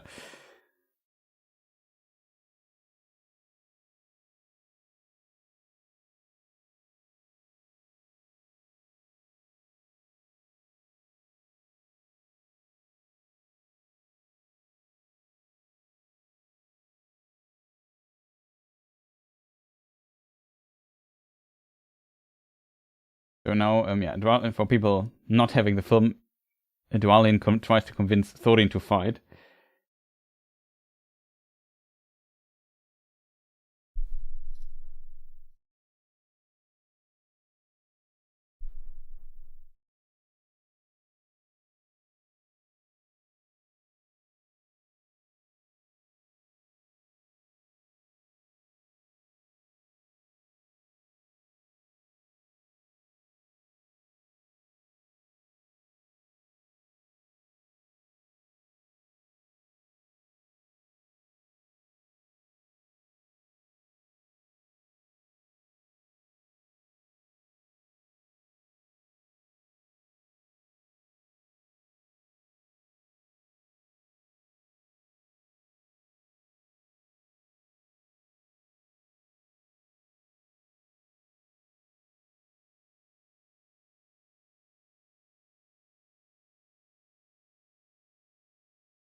Yeah, it works because Dwalin is Thorin's closest companion, and when he even he abandons him, I know things is going wrong. But yeah, I like the that he has to reflect on himself here a bit. Do it with all these voices. It's not done bad, to be honest. These particular scenes. Of course, time and space is bent quite a lot here, but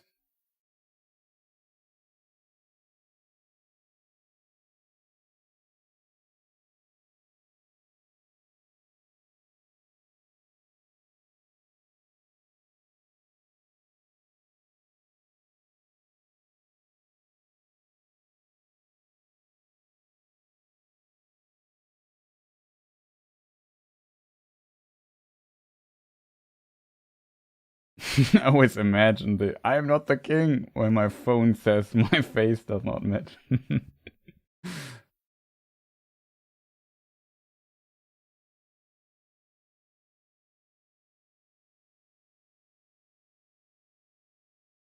Yeah, the voice of Bilbo is a nice touch.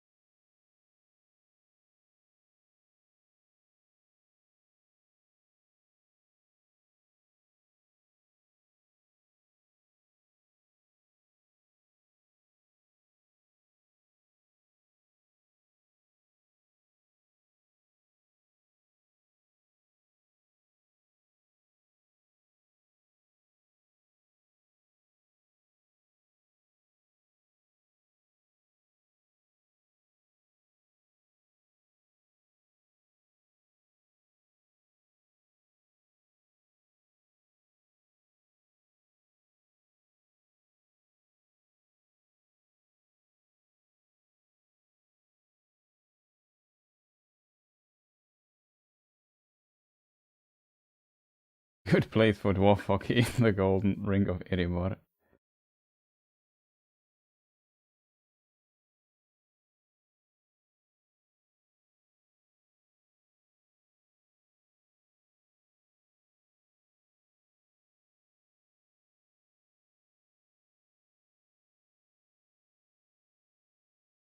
Dinosaur versus Gun was really good, yeah. It was also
I'm back. Yeah, this turnaround is good. I agree with you, Mark. That's a really good scene. Also, the dialogue with Dwalin I really like. Like, that carries quite a bit the film, I think. As I said, besides all the nonsense we see.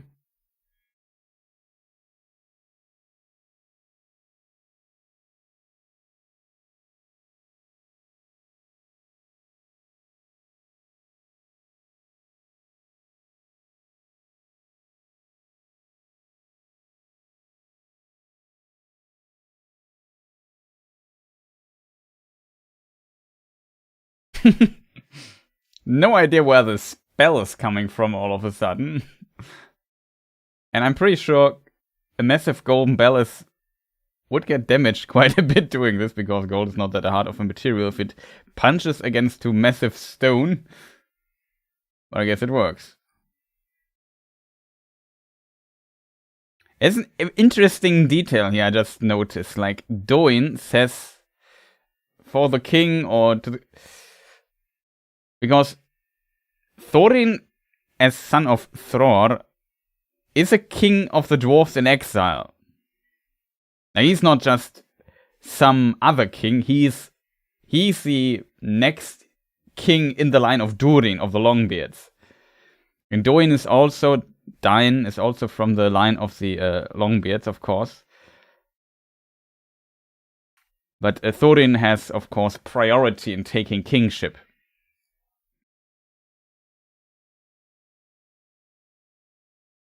Wow. There was a bit of slapstick there. Did you see the face of the dwarf when he was lying on his back?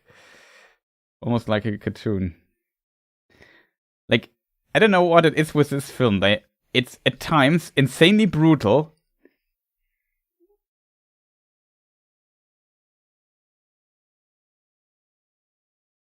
But also there's these slapstick elements in it often.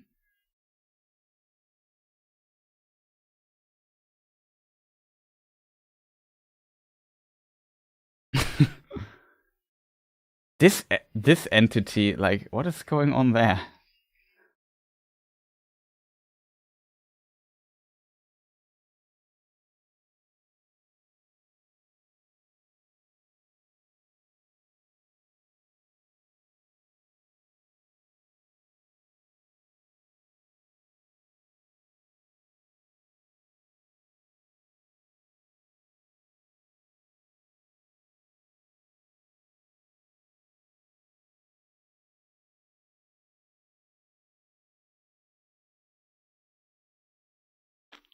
Like, this is like, this being is extremely mutilated, like, in a very cruel way, but it's... You know what I mean? It's just really strange.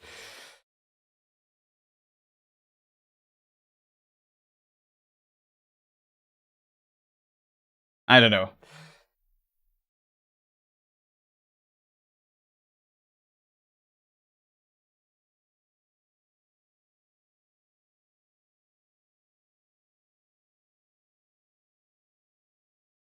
Yeah, that's also true. In the Lord of the Rings, Gimli was the only one to wear armor because dwarves make light of burden.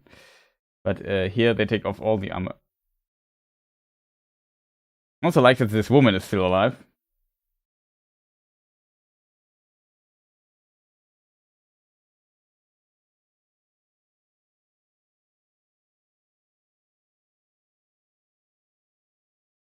Yeah, also the talk from Thorin to the rest. Yeah, that is true. Denethor got portrayed quite wrongly in the Peter Jackson Lord of the Rings films, I agree.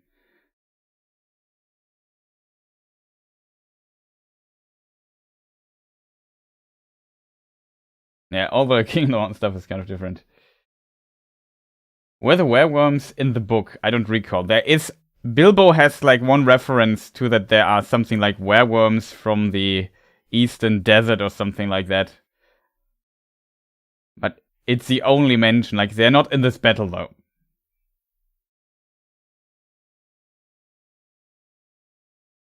Thorin ditching all the armor, not clever, yeah. I know they did exist. My heart is bleeding for the troll, yeah. I mean, yes, like, hooks on chains put into his eyes to control him. That's just insanely cruel. Like, it looks like out of the Warhammer universe or something. It's just...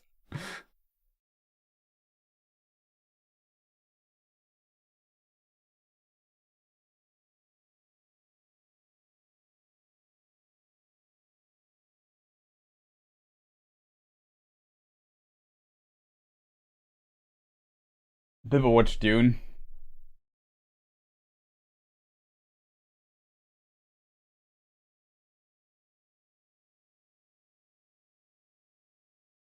What the hell is this? We're watching the Battle of Five Armies together.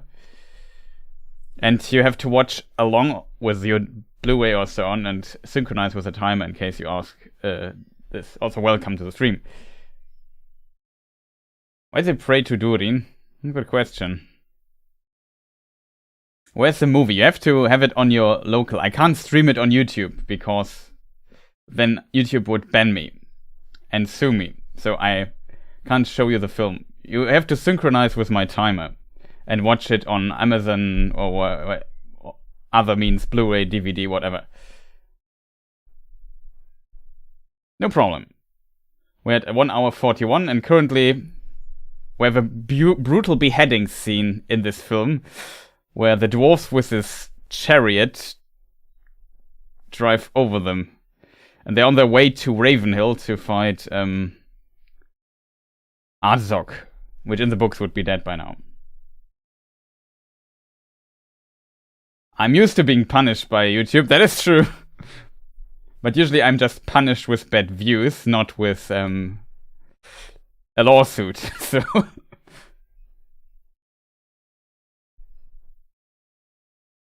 I watched the trilogy too many times. Yeah. It's also... The ice looks very CGI though, which makes sense because it's most likely CGI. And Bofur has a lot of fun fighting the other dude there.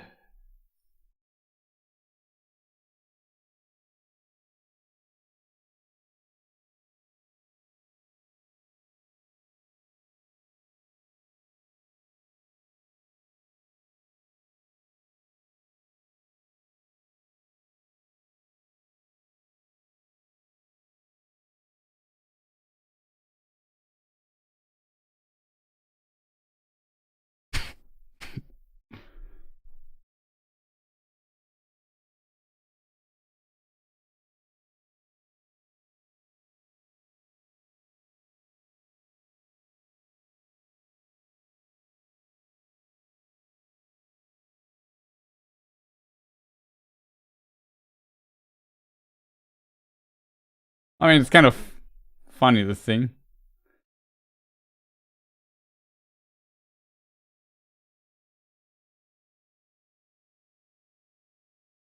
Oh, that's...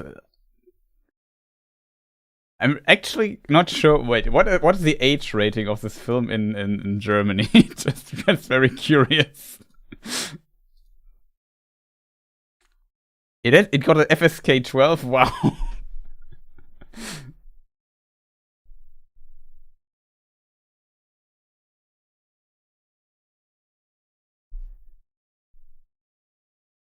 Sorry for spoilers, no problem. I think everybody here has seen the films 5 billion times.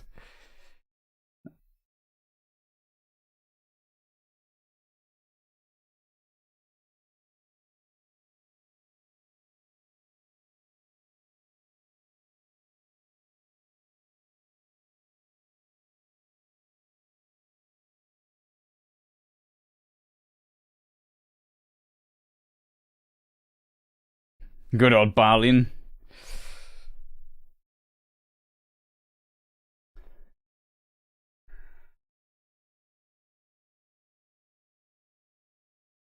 Yeah, it is. I'm a bit surprised it is. Maybe... Wait a minute. I have the film here. Okay, even the extended edition of the film is FSK 12. Maybe it was not in the theatrical cut, the beheading scene of these dwarves there. Oh, this is the first time you watched the extended edition?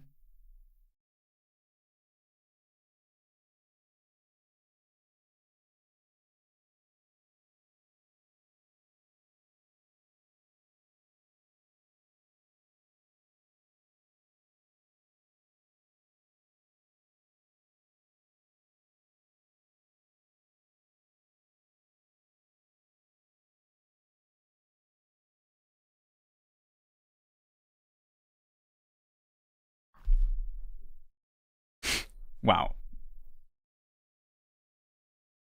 Bit of comedy scene here. I feel a bit the Alfred scenes are a bit hit or miss at times. Yeah, in the book, the Thorin is the oldest. He's 192 years.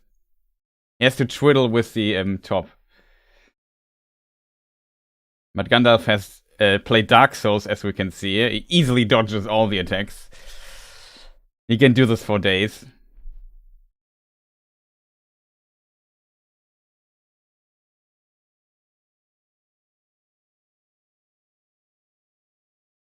He's probably more Bloodborne style here when it comes to the dodging.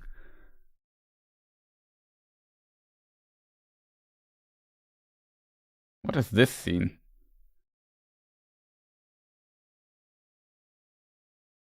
A stamina of Gandalf is a bit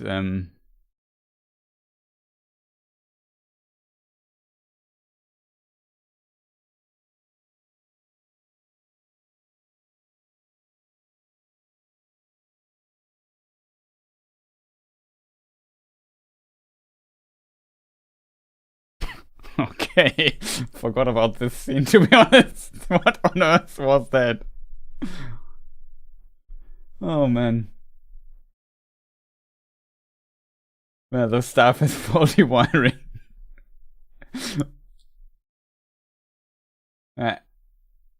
Alfred died a hero. Yeah, it did. Wasn't to the like.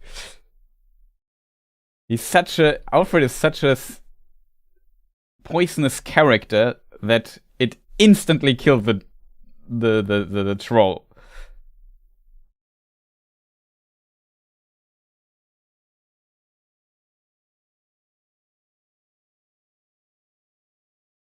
I still wonder how Guillermo del Toro would have handled it. Yeah, same. Still think it should be 2 movies. Yeah, 2 movies would probably be better. Though usually I don't mind that they edit a lot of stuff. I just think they could have edited stuff better. And with a better focus. Focus less on this love story stuff. Don't violate the law and stuff so much. Oh, Legolas.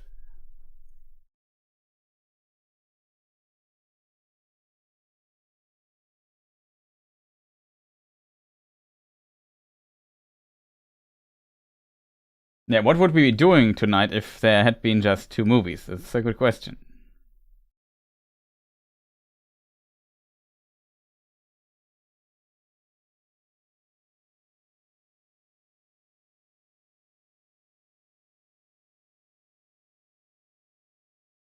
Where is the north?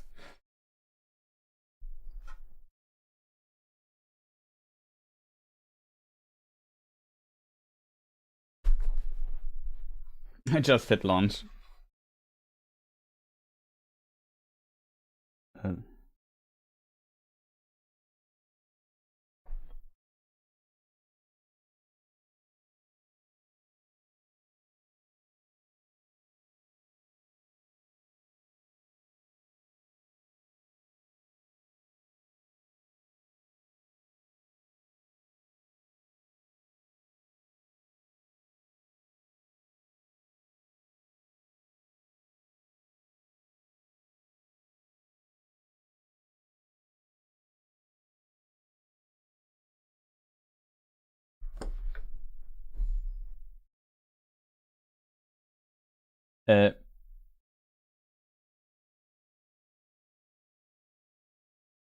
Someone don't violate the law. Someone should have told that to the producers of Rings of Power. Yeah, I agree.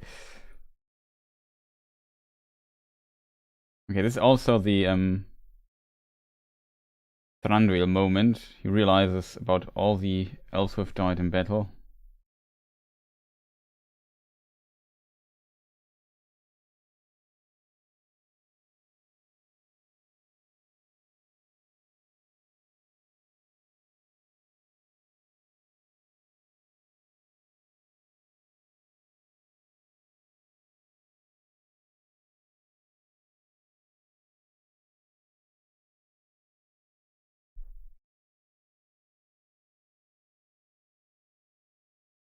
What the hell is a goblin mercenary? A goblin who only works for money? That's a good question, to be fair.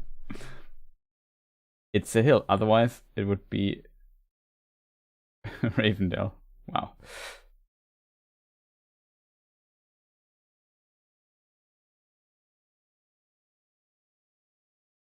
Yeah, I don't mind the character Tauriel. I just don't like the love story behind it. like the character is fine for the tone of the film and so on.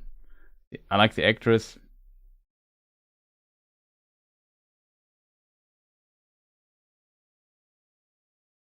There you see the elves and the I really like, this is a detail I liked. The orcs are all black and dark entities of Morgoth.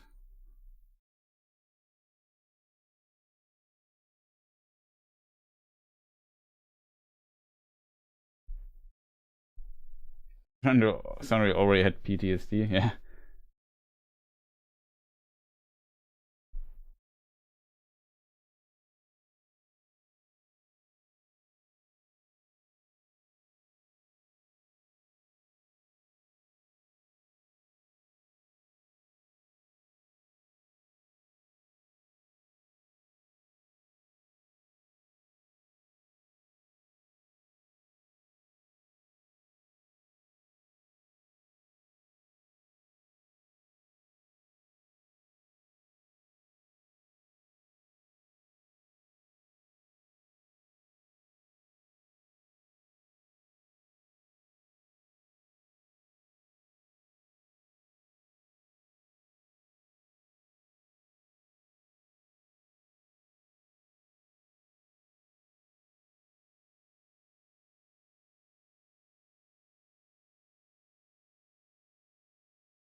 Okay, this scene is kind of funny.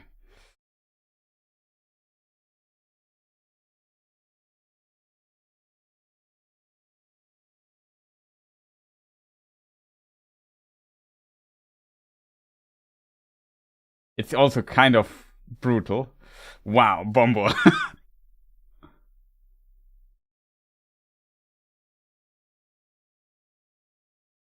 I think this is before, right?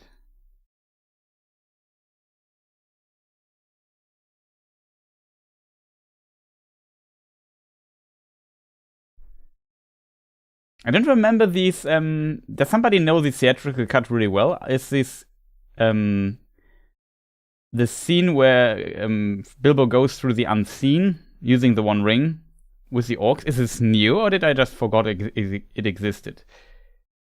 Like I said, I haven't seen the dwarf that many times. The Hobbit that many times, and the extended version only once or so.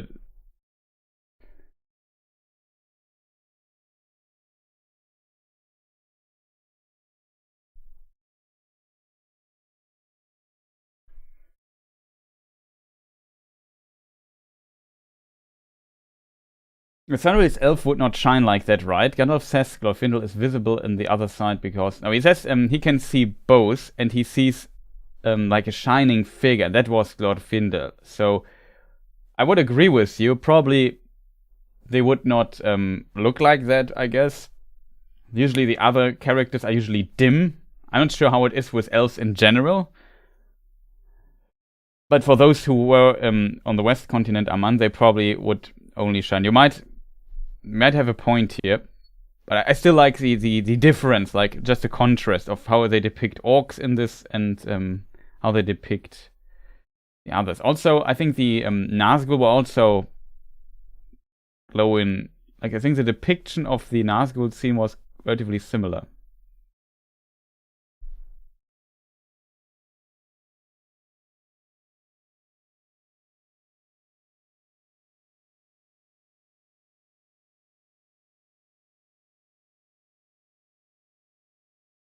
Yeah, that's an interesting idea. Tauriel's Legolas' girlfriend, and maybe dying in battle would work better for him.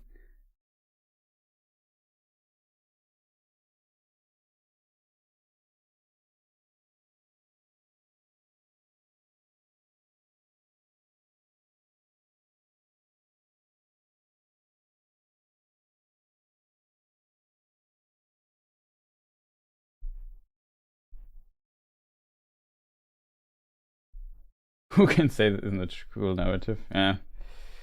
Love Triangle was a weird choice for this film.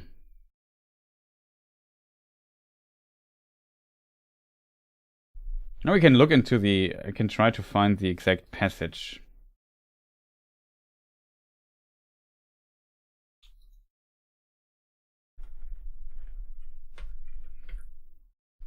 How was it worded?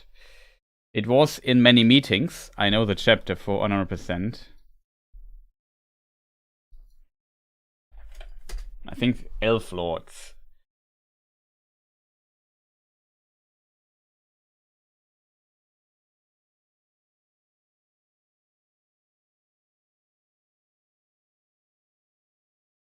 Yeah, I thought I saw a white figure that shone and did not grow dim like the others. Was that Glorfindel then? Yes, you saw him for a moment as he is upon the other side. One of the mighty of the firstborn. He is an elf lord of a house of princes. Indeed, there's a power in Rivendell to withstand the might of Mordor for a while, or elsewhere other powers still dwell. There is power too of another kind in the Shire, but all such places will soon become islands under siege, and so on and so forth.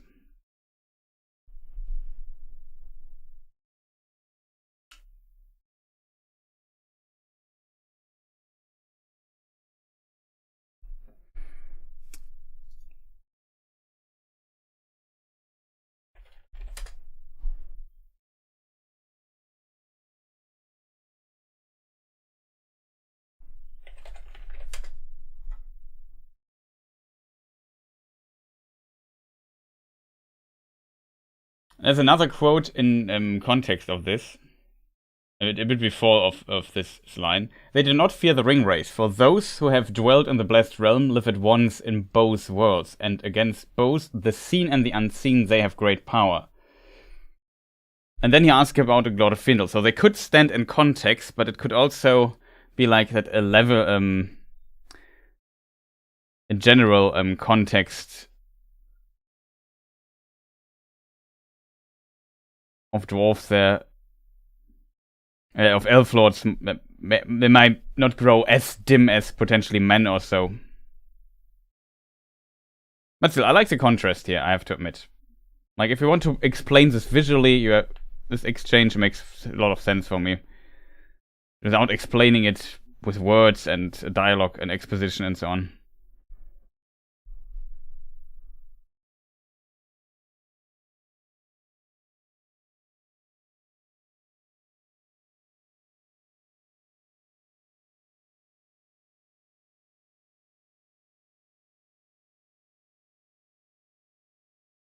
If Legolas is this powerful, figure Glorfindel.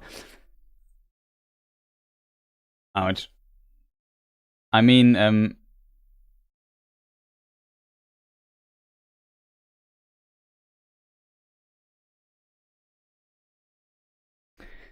originally Glorfindel was following the company, the Fellowship of the Ring, instead of Legolas, but he thought it would be too powerful.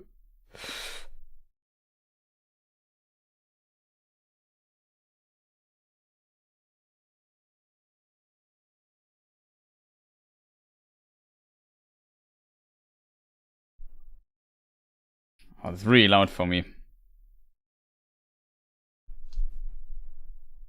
Always a fear a bit that my sound bleeds through the microphone.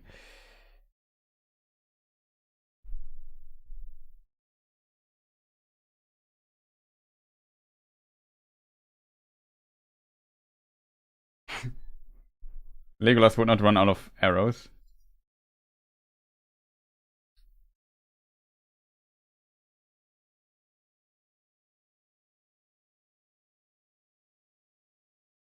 I mean, it's the same with some Western movies. Like, you reload after the episode or the film ended. I don't blame them here. I mean, Legolas runs out of arrows here, I think so, but I don't mind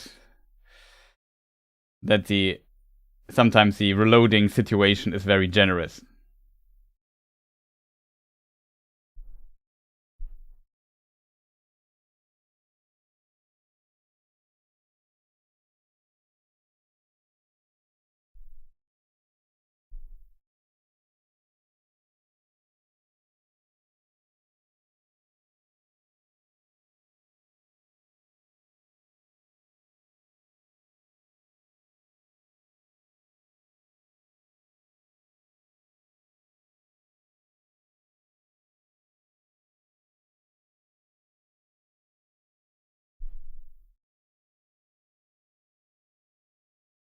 Yeah, I wrote Glorfindel would not run out, yeah. I just mean, in general, as a classic film trope that the heroes are not running out of ammunition or arrows or whatever.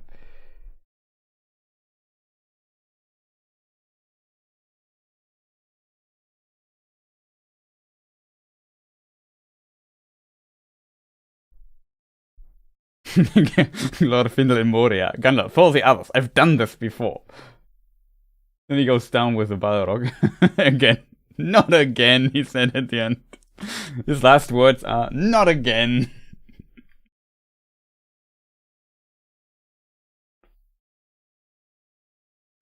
Instead of fly, you fools.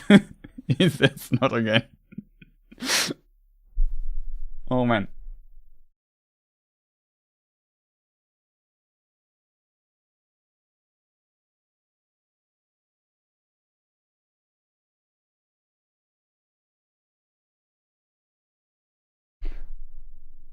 Okay, now Tauriel falling down the stairs. Feely got just killed, so Feely and Keely both die. Which is also in the books this way, but they die in a different way. They've come to Thorin, and when he's fighting, helps him. And I think they are, as a guard, are killed there all in battle.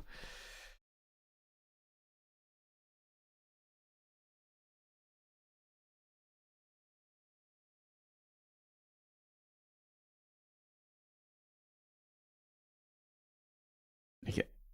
Donk. I have to admit, though, I still think the whole existence of this entity is very cruel.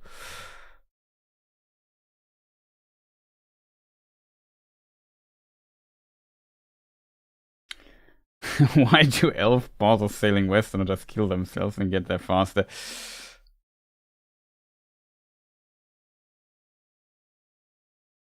There's a very practical way of seeing that. But yeah, of course, it's a very traumatic experience dying, and elves don't want that.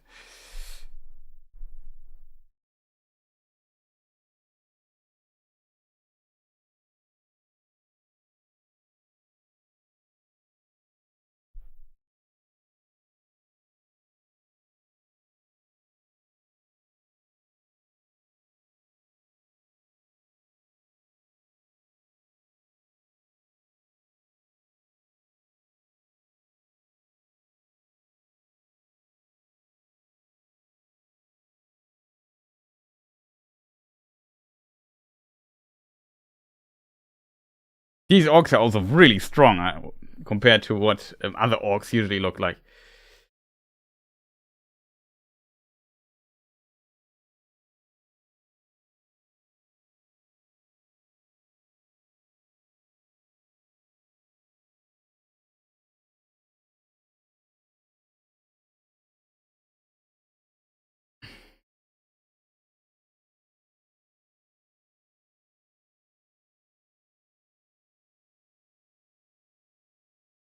There is the Orcrist back.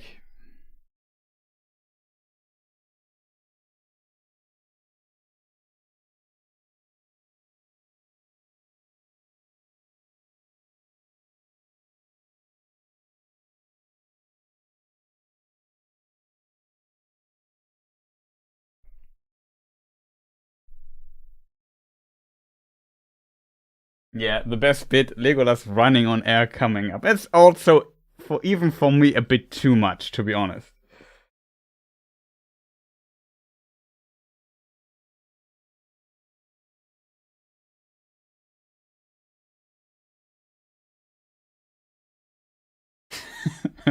I imagine Mandos saying, guys, why do you think we gave Círdan the vision to build ships for you?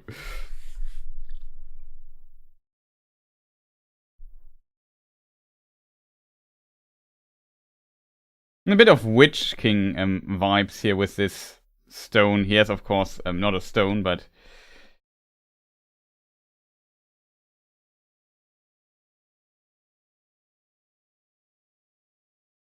Yeah, sure, Legolas.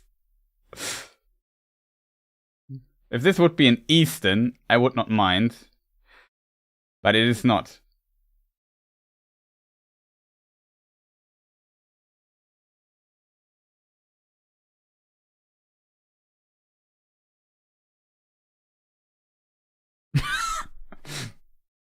I like how he just turns around his dagger there.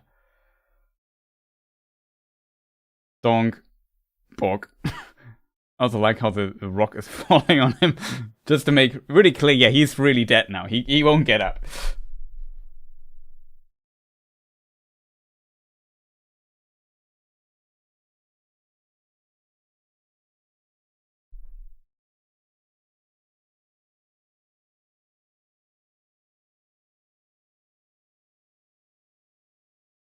I have to admit, the Rings of Power orcs look much, much better than the Hobbit orcs. They're really powerful orcs here. Yeah, I guess the FSK 12 is just for all the comedy stuff.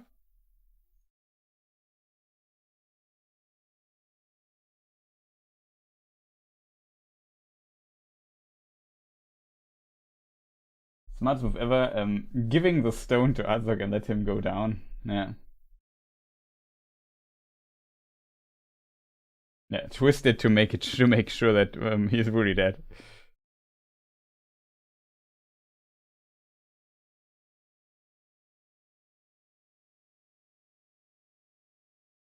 Interestingly, that is kind of correct. Radagast really, it's not mentioned.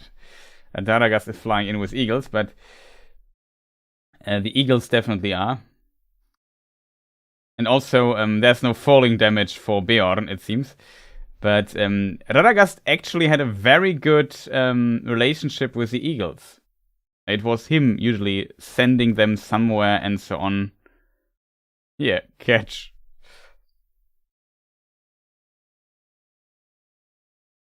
I like this move.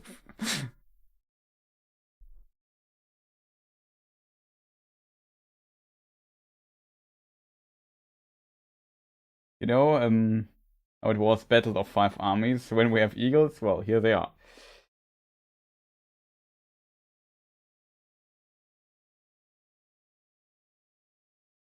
I have to admit, the ice fighting scene I kind of liked.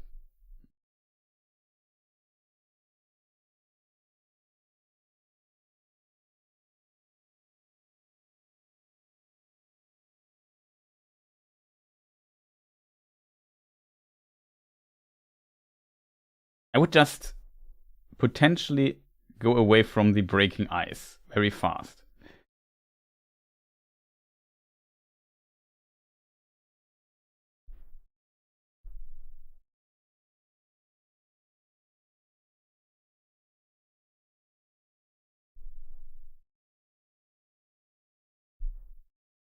No, don't follow him. You can even see the stair. You would be completely safe there.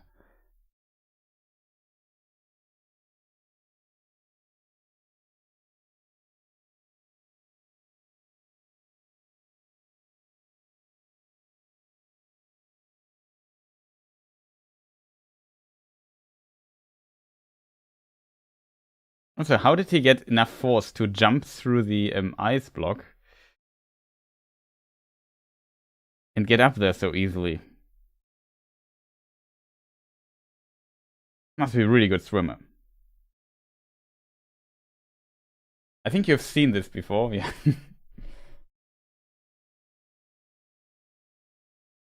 Yeah, that is true. Azog jumping out of the water like this is less realistic than Legolas jumping on air. I agree on that.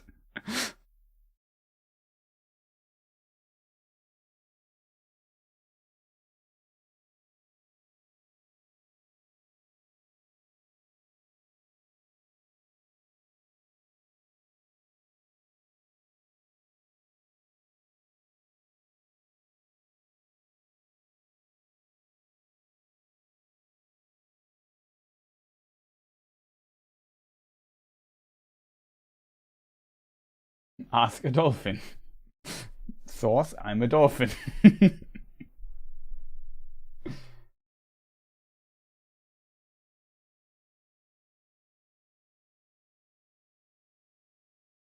Maybe his father was a Salmon. Maybe.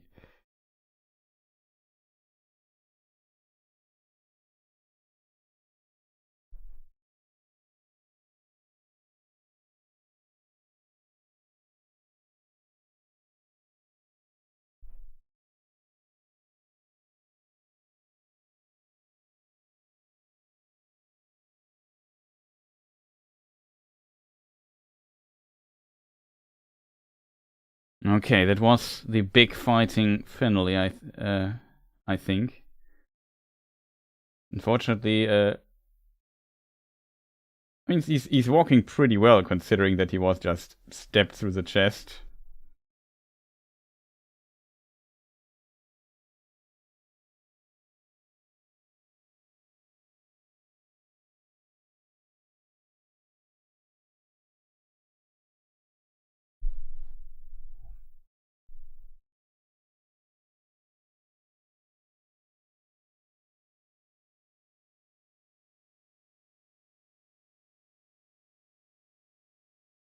Also, Bilbo is not getting cold feet here. But yeah.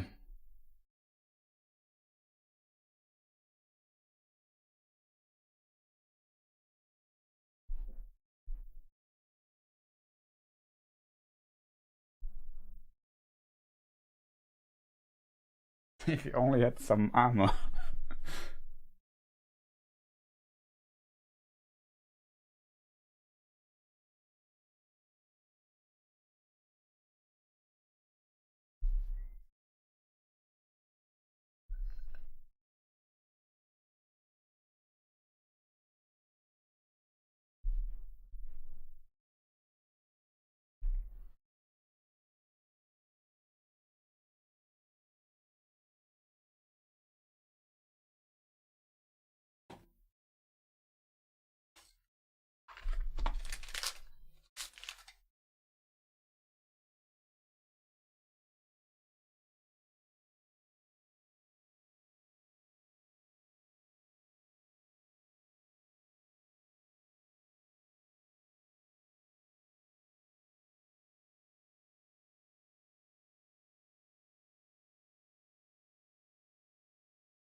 Yeah, so passes Thorin Oakenshield, Lord Under the Mountain.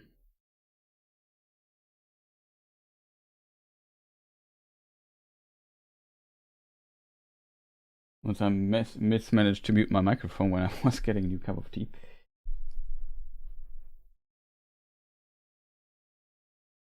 It's just a flesh wound, yeah. No, it's not this time.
So they are here.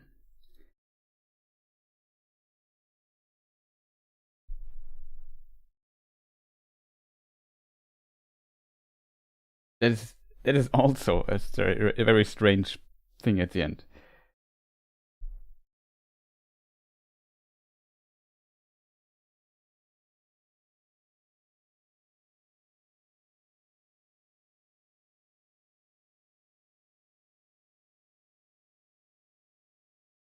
Yeah, that is true. They stayed with the lines, with Thorin's lines from the book. However, yeah, just showed you the map. This is where we are, but the Dunedain of the North are not Norse. Like, this is a line I don't understand. North is here, like, but the Dunedain are, I don't know, somewhere here. They are west.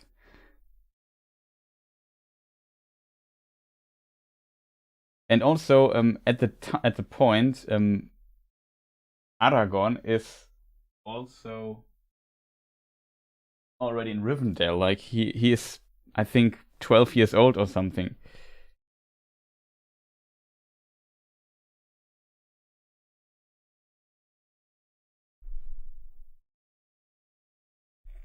It's also a strange line.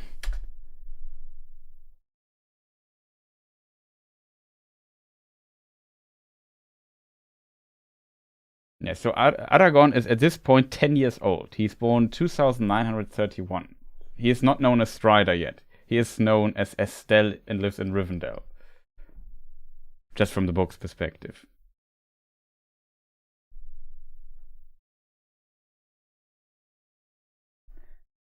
Yeah, he contradicts his statement, but I think he tried to provoke or convince her that it's not real. Like here, I think Thranduil also had a little character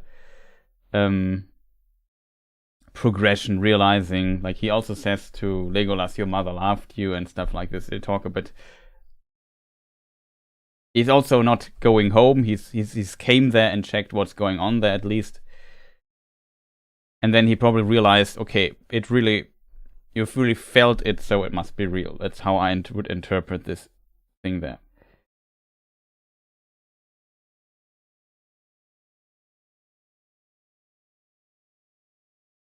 Yeah, Aragorn did not know of his lineage. He only learned it was 21 from Elrond, because yeah, to protect him, I guess, from potential foes and information spreading. But he's right. Strider will, as his father was a great man, and Aragorn has the possibility to become a very great man.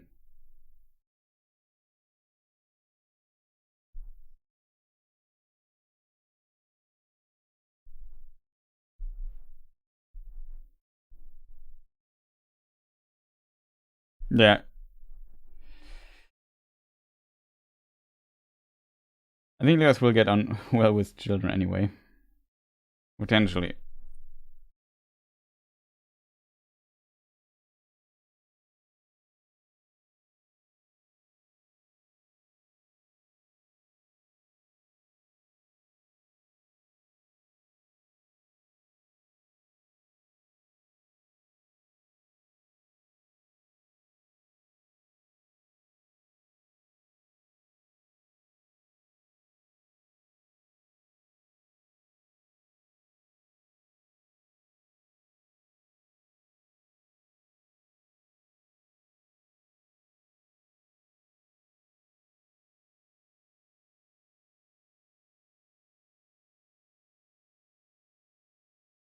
It's kind of unfortunate in a royal way, if you want to call it like that Thorin Oakenshield II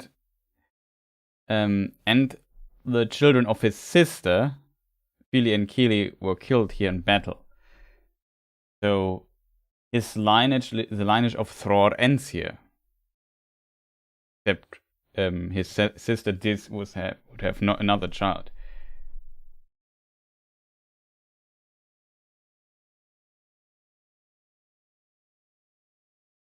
What was that outside, the crowning of Bard? I guess it was like paying respects to the fallen and so on.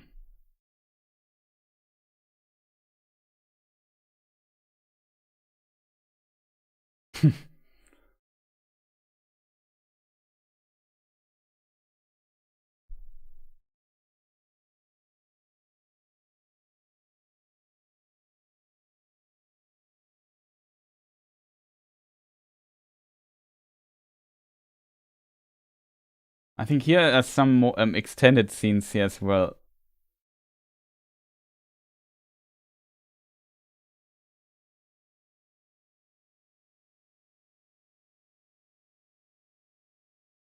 Yeah, so Doin Ironfoot II becomes now the next in the lineage and becomes the king of the Longbeards. King under the mountain.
You have to consider that the War of the Ring is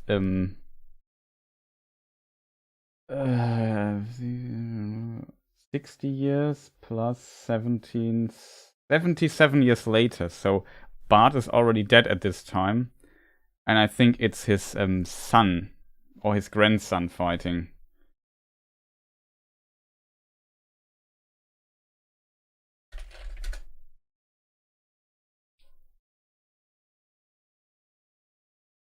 Yeah, his son is Bane,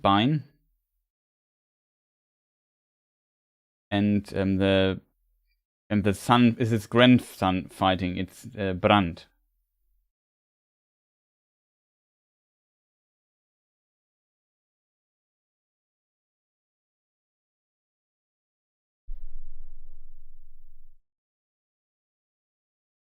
Not everyone has the luxury of Aragorn looking like, I don't know, in his 30s when he's 87.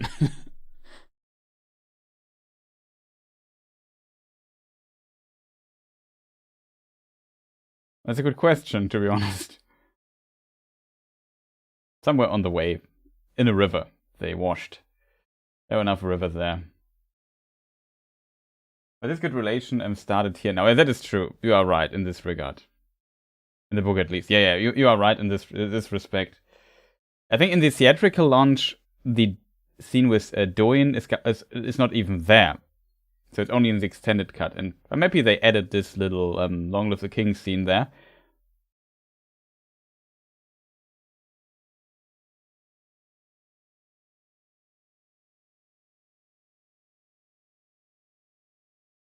Ultorial Fate, I don't think so. I'm not sure what happens with her.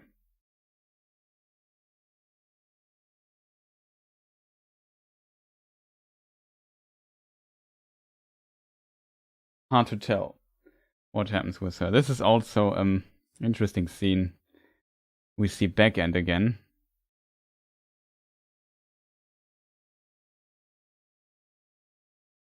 She will find another dwarf for sure. She can always get some missing.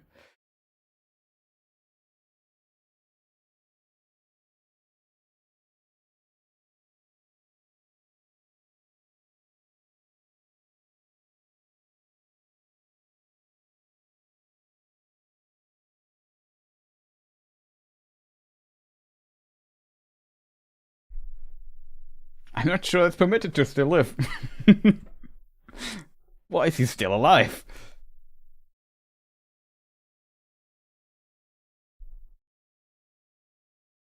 Mrs. Bolger.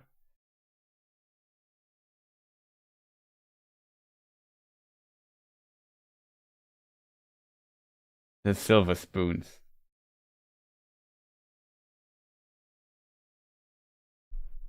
I like the look on her face. That is a story of the spoons, I guess.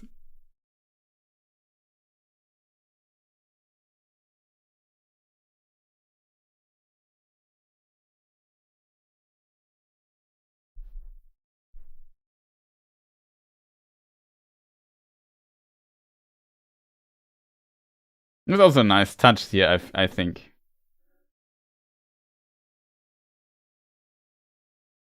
Never, it doesn't matter. We watched the credits with the song sung by Billy Boyd. Not yet. We're just.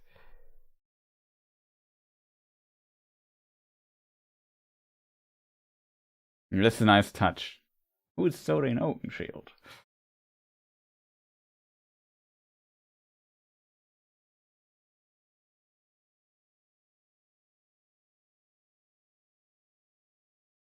That works as well.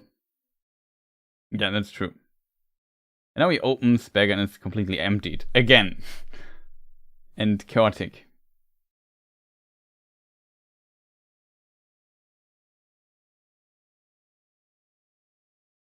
But Bilbo will get all his stuff back.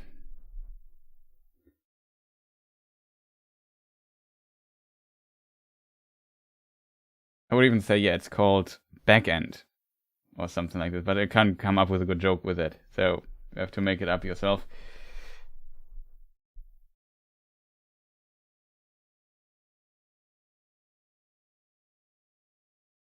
Oh, we have houses with these circular doorways in the river. It is cool.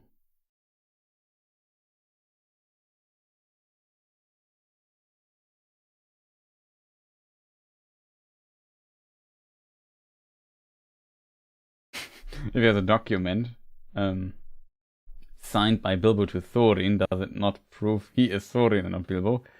Well, he also signed on the document as well as all the others.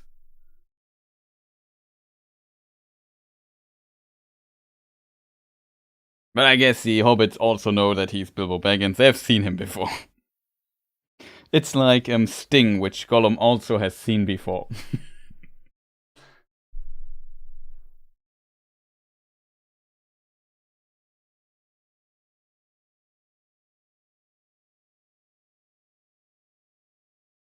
Yeah, the cast was pretty good. Like, I like the cast. I also like Bart. Bilbo, I've really found fantastic. Martin Freeman.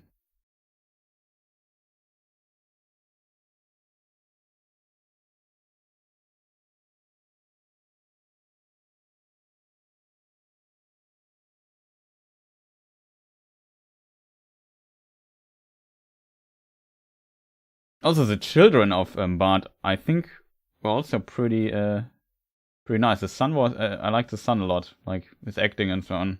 Was very convincing, I felt.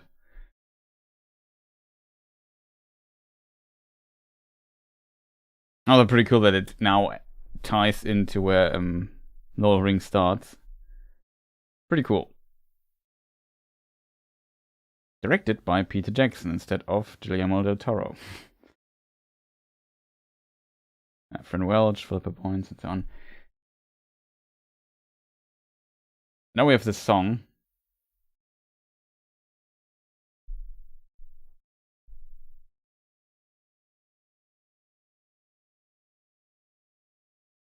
So, credits.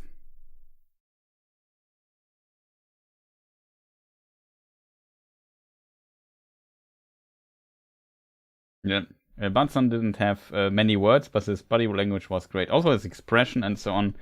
I guess it's quite intimidating, difficult to play with this little voice lines to portray your emotions all the time with just your expressions. I mean, he's probably an aspiring actor. I'm not sure what he's doing right now. Does somebody know if he's like made it into the film business or so?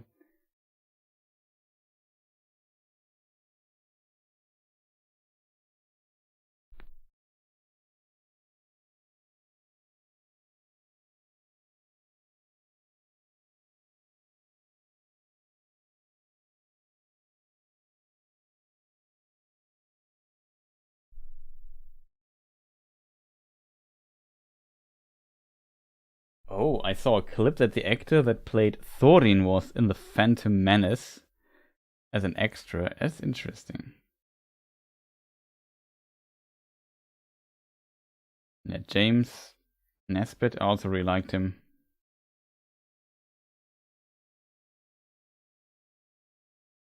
I mean, Ryan had it rough.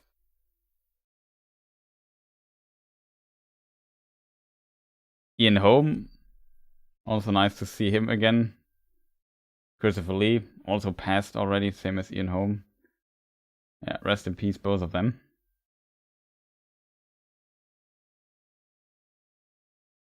Orlando Bloom is Legolas. I'm curious if the children are also here in the artwork. I can't remember. Oh, we're still not through with the dwarves, right?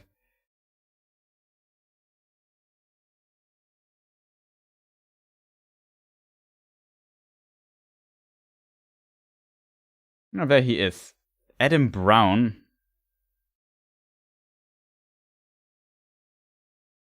Or John Hill. One of those he is. No, it's not. Then it is Mr. Hill.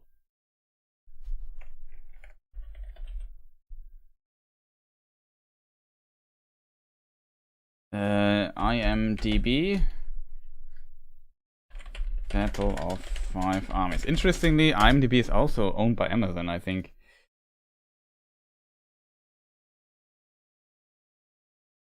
Let me see. Where can I expand the cast?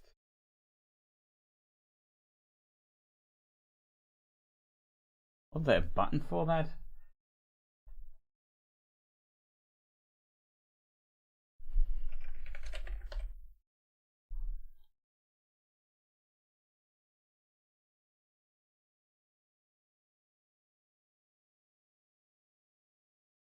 Ah, there it is.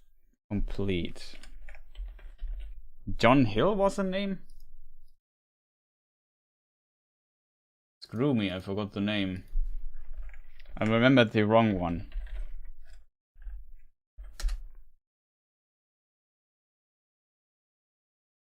John Bell, not Hill. Okay, okay.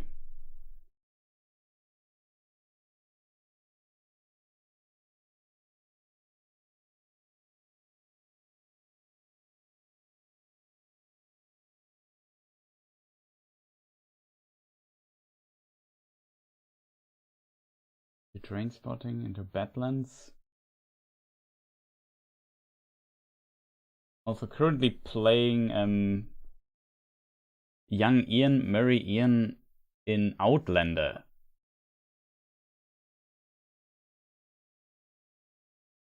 Not sure if anybody watches that, but there he was in 27 episodes, so it seems like he is still acting.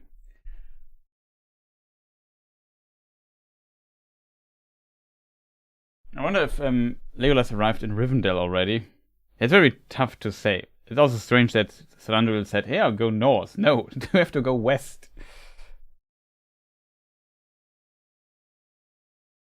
But Legolas did not live in Rivendell all the time. Like, Legolas was sent to Rivendell, I assume by his father, to report in the books that Gollum has fled, because 3017 Aragorn captures Gollum after Gollum is released from Mordor by Sauron, and then in the Dead Marshes or so he grabs him and brings him to the woodland elves, to Thranduil's realm, and Legolas reports back that they are gone, so it's not like Legolas never lived in this realm, which is also a really strange interpretation here again. But yeah, that is a way of things, I guess.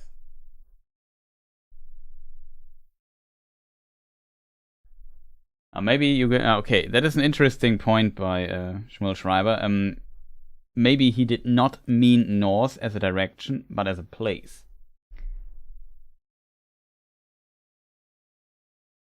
We could also argue yes, which means Legolas made up with Thranduil before that. Yeah, possible.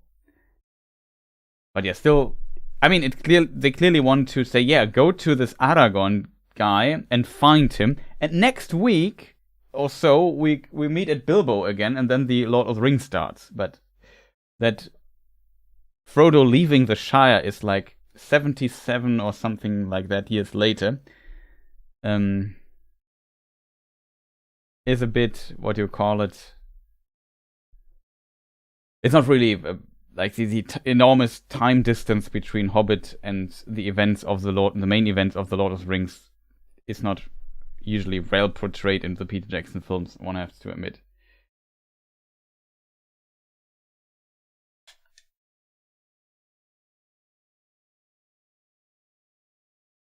Oh. I did a mistake myself here. Scene selection. Probably faster if I do it like this, right?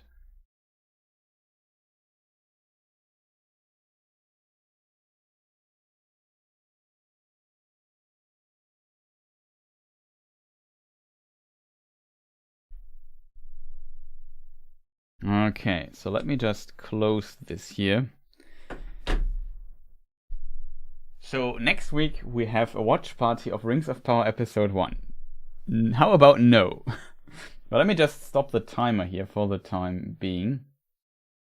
2 hours 38. It's not that long, not much longer, like 21 minutes or so, I think, than the normal film.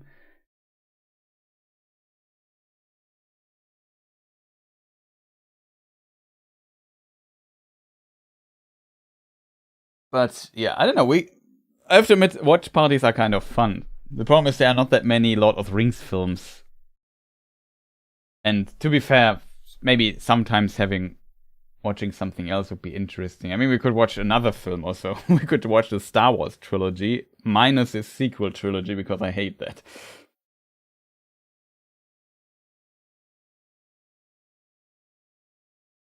But though it makes not much context. Well, we could look the Star Wars trilogy in context of Tolkien's writings or something like that. That would be an interesting watch party or so.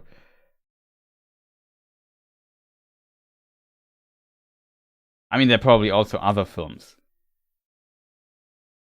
The problem is, in the fantasy realm, are there other good films that are absolutely must see? Okay, Harry Potter in context of the Tolkien's writing would also be an interesting thing. But yeah, Harry Potter is also, I feel like, kind of a minefield in a way. But due to all the controversy with the writer and so on. But I don't want to open all this. I'm not too deep. I'm not really into Harry Potter, so I have no clue. We must avoid calling Obi-Wan Gandalf, yeah.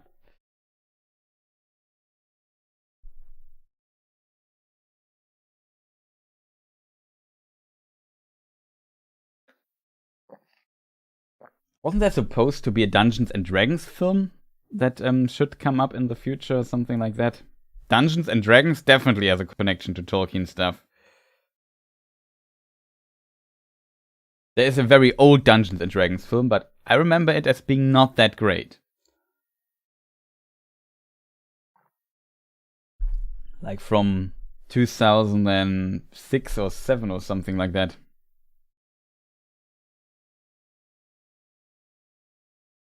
We can't have a watch party of future films. Yeah, at least you are right. Only in the future when these films have released on streaming services, DVD and stuff.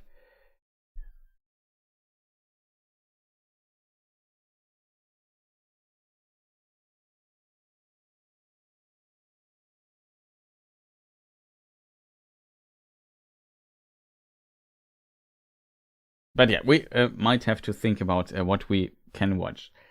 Like if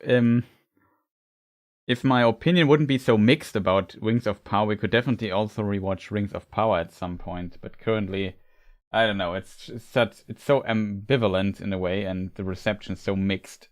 And as often people are so triggered with it. I would be willing to watch Star Wars together. I've never rewatched it. Yeah, that is true. We could. There is, for the first Star Wars film, I'm not sure how it is legally. It's probably illegal as well. But there's the so-called Silver Stripe edition of it. And that is how Star Wars released actually 1977 in cinemas. Because in the 90s or so, Lucas had the idea of adding some scenes, changing some stuff here and there. And yeah, it's kind of interesting to see how it was the original cut. But the original cut from 1977 is impossible to get, except for this illegal version. I think there was like somewhere in Brazil or something, an old film roll was found and people digitalized it and so on and so forth. And that is known as a silver stripe. Maybe I remember it wrong though. Are we watching on VHS or Betamax? Well, I never had Betamax, only VHS. I'm too young for Betamax, I think. I have them on VHS though, but it's also the 90s edition.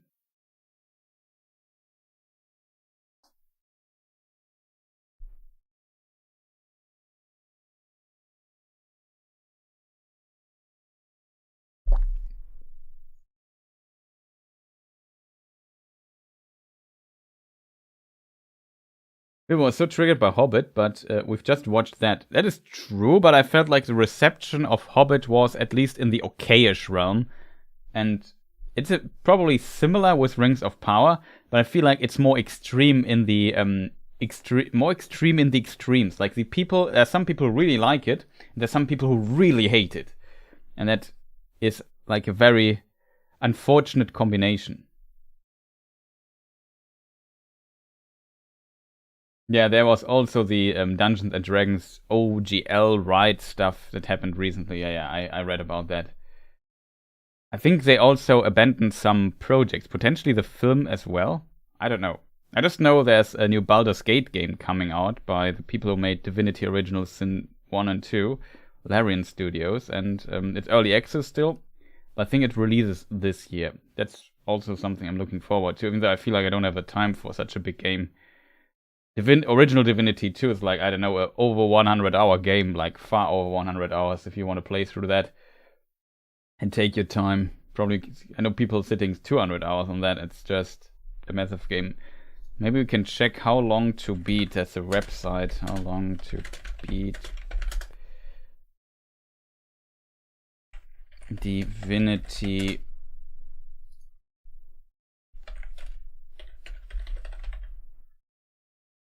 Original Sin 2. Yeah, if you're a completionist, 154 hours it says.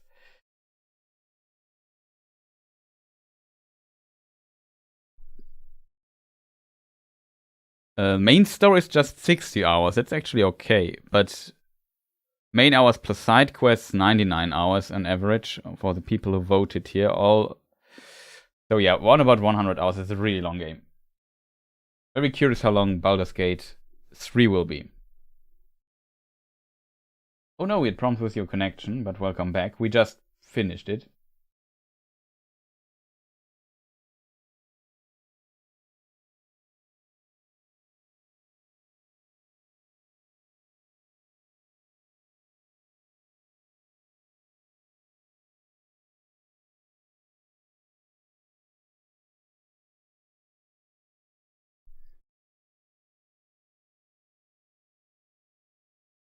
But yeah, I don't know. It also doesn't help that Rings of Power stuff I just watched. I did multiple watch parties of those. You can see the VODs of my watch parties on this channel. On Twitch, there are also, I think we rewatched the first 4 episodes on Twitch as well there.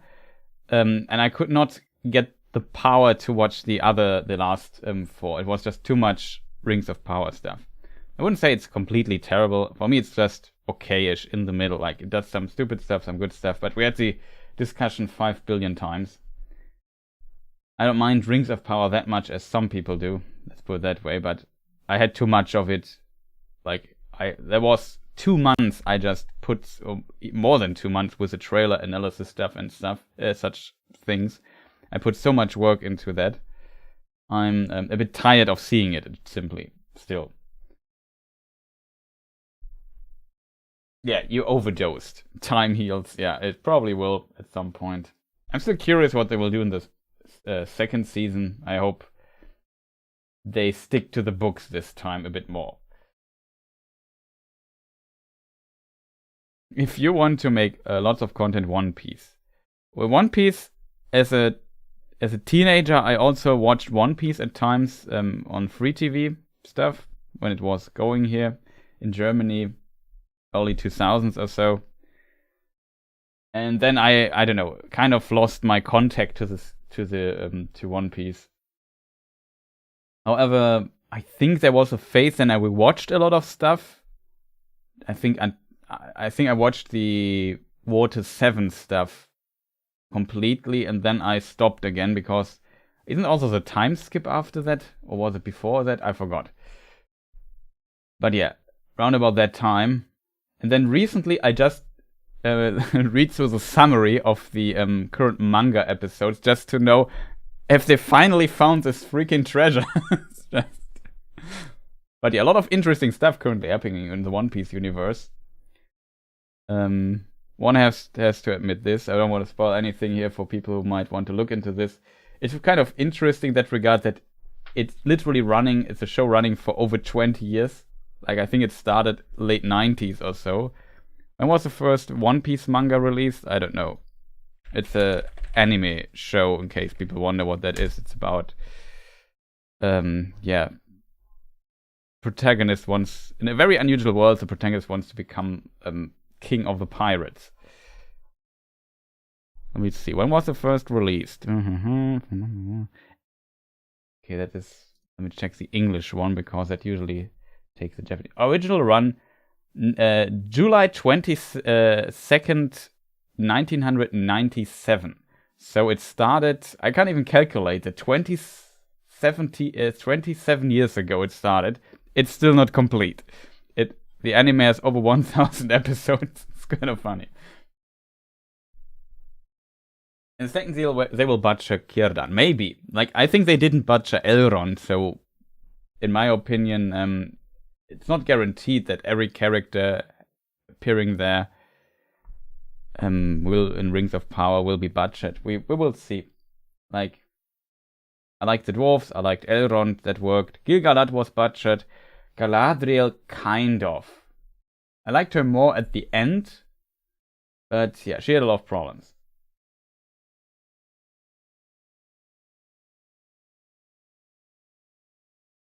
Galadriel was good. I like the actress, even though she's a bit too small for Galadriel. And you often notice.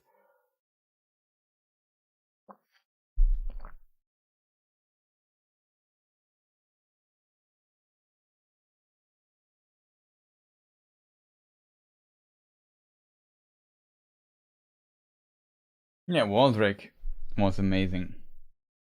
I'm very curious if you pronounce him Old English, if it would be Valdre, something like this.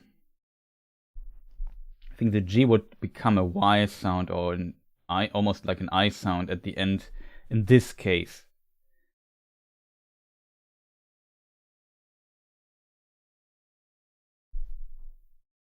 The same with the Old English word for day, I think.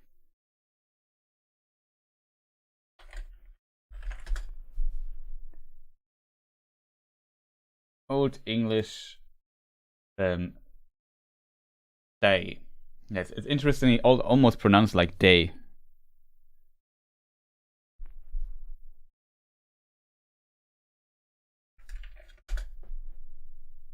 Yeah, just the more the air sound, like day. Yeah, exactly.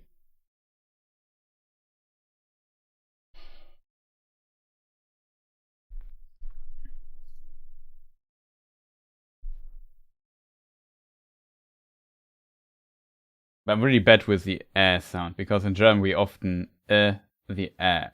If that makes sense.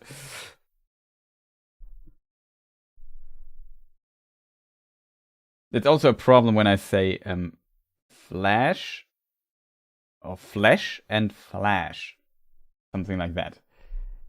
Learn Norwegian. I think I would have the same problem there.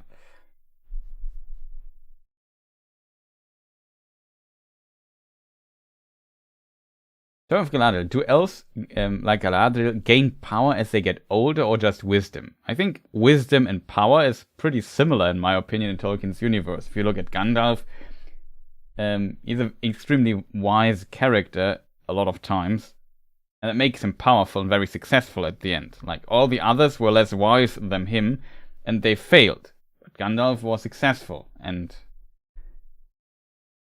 that was because of his wisdom, less because he could fight the best. If that makes sense.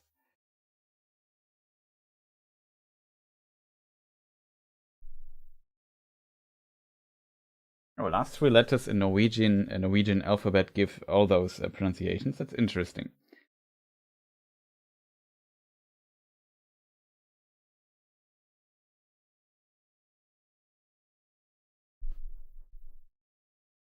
But yeah, I hope you people like this watch party again.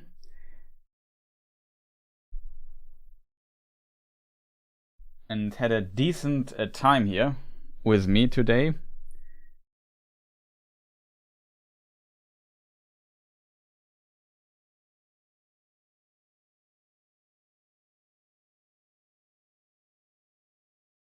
And I guess we have to do a normal Q&A lore stream where we just talk about the book Lore of Tolkien next week or so.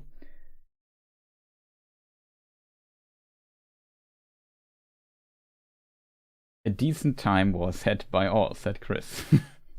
Great watch party, yeah. It was a nice stream. Disappointed in ourselves. We had one poll about the thing. Maybe we should, after watching all the movies in the extended edition, we should maybe ask which Hobbit film you liked most. Which Hobbit film, let's say PG Hobbit film, so people know Peter Jackson Hobbit film, did you like most in the extended edition?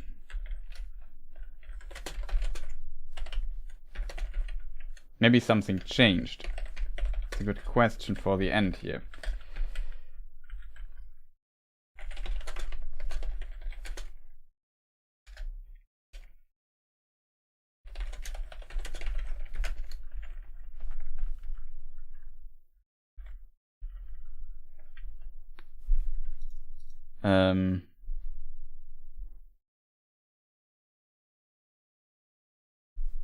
Wait a moment, I'm just setting up the thing here.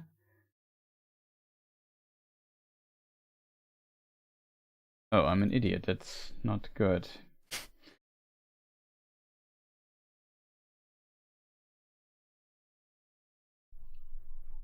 Screw me. Where is it? Battle of... There's at least this here. Why is it not in English?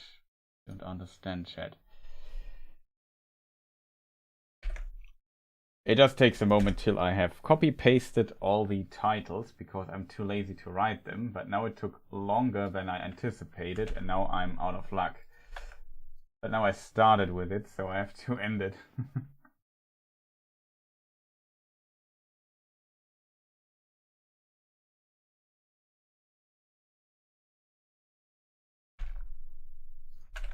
Okay.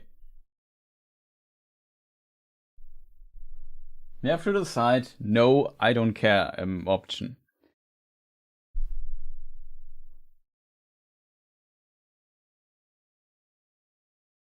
Must be before you arrived. Oh, okay. Now I ask about, like, I want to do some shorts to maybe hint at some videos of mine, having a little bit of lore details in them, like, did you know this happened like this? Here's the quote. Maybe check the full video in like a 1 minute short video. I would like to try this a few times at least and see if we can generate some traffic or if people like that.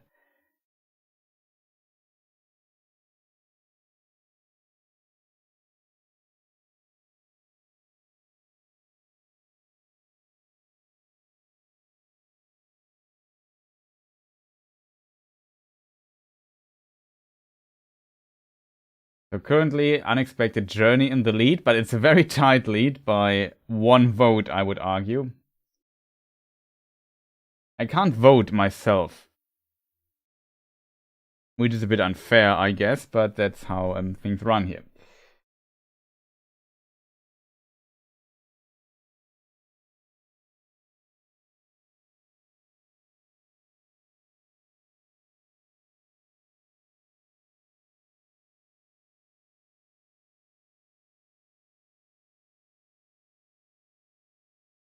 Yes, unfair. It is. I would also vote Unexpected Journey, though. I would go with the most votes here myself, without even before seeing the result, of course. I still think the first one is my favorite because it's in most part closest to the books. And I think it's a good introduction and has a good setup of a lot of characters. I have to still say, after seeing Desolation of Smaug, which was my least favorite of the three, I have to say it in the extended edition, and watching it here together with you people made it enough fun to say, yeah, it was not that bad. And even Battles of Five Armies, I thought it had some pretty good moments as well. So I can't complain too much. There's a lot of nonsense in it, so I get why people might dislike it.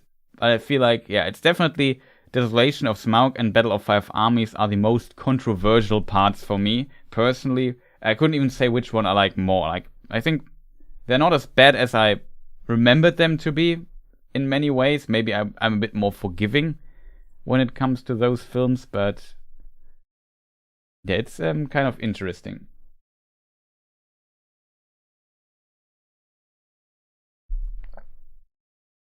The Hobbit trilogy is watchable, even I can admit. Yeah, it's watchable. Could be worse.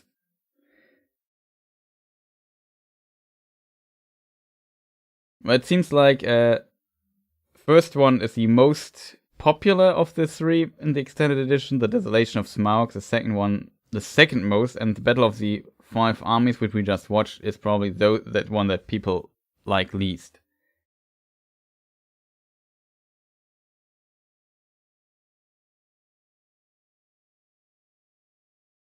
Look, now you said like more.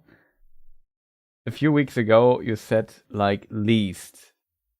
Yeah, definitely. The second film, I thought I would be annoyed more by seeing it again. But overall, it had definitely also its moments. The second one, like all the Bilbo and Smaug action, in my opinion, still works pretty well in the second and carries the film for me quite a lot. Also, some of the details and so on. It's just the nonsensical roof orcs and Legolas fighting them there. These weird beheading scenes with slapstick stuff there in Lake Town. I didn't like that too much. Some, like, the mayor or the master of Lake Town's really disgusting.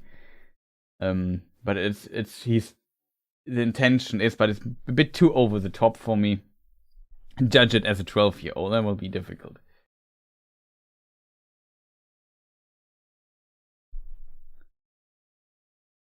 But yeah, I can't say that I didn't like Battle of Five Armies not as much. It's pretty tough to say. This time I have to say the second film grew on me while doing these watch parties, while the Battle of the Five Armies, I don't know, it didn't move much.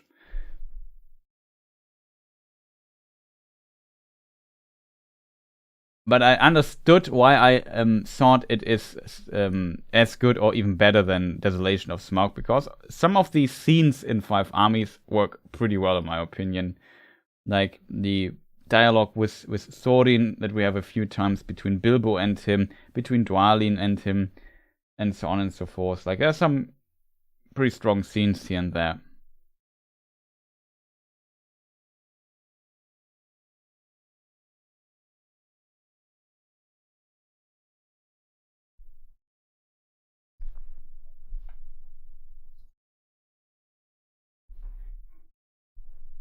In the meantime, I maybe turn off my PlayStation 4, which I use as a Blu-ray player. And this should also allow me to close here my program here. But yeah, is there anything left to say, people? So this was the watch party for The Hobbit, Part 3, The Battle of the Five Armies, in the extended edition. Oh, remembered, I'm at some game competition next Sunday, free on Saturday, free on Sunday. Oh, interesting. So the question is, what are we going to do now? I could work on this short, even though it's relatively late, or I could just play some video games, which is maybe what I would prefer to do. So maybe I stream a bit on Twitch after this year and we play Elden Ring. I still have this Melania Blade of Mikala to defeat on a character that is not leveled up. Like it has level 1 and not level 142 as it would have usually at this stage in the game. And we made some good progress yesterday. That probably will take 1 or 2 more streams to beat her. With most difficult boss in the game, in case people wonder. And that will be on Twitch though. So if people want to see that, I might stream there now in a moment. This thing here will also be available on YouTube for people who missed it. If you watch it on YouTube, and also the people here in chat, feel free to press the like button. Leave a comment later when you when the VOD here is available. Stuff like that, you know, the YouTube stuff. Recommend me further, you know. Maybe watch some of my other videos here on this channel. Would be much appreciated. Let me know what you think about them, or if you have any questions, feel free to post them in the comments. And I try to answer them as good as I can, as soonish as I can.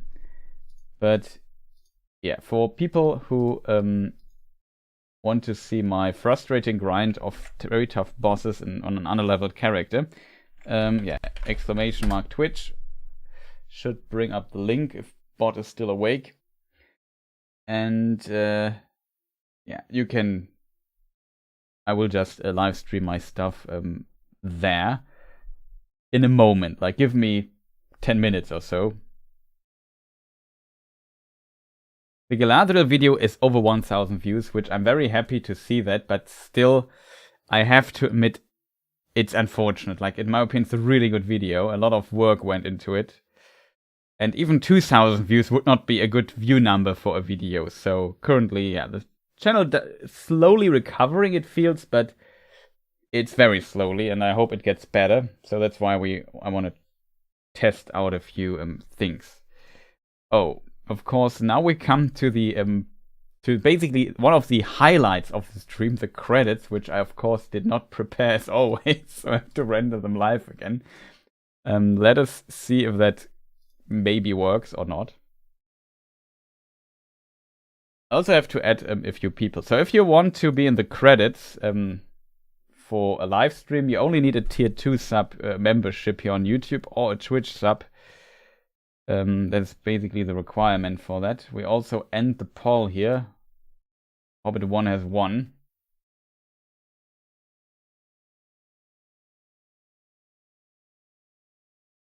Yeah, that is true.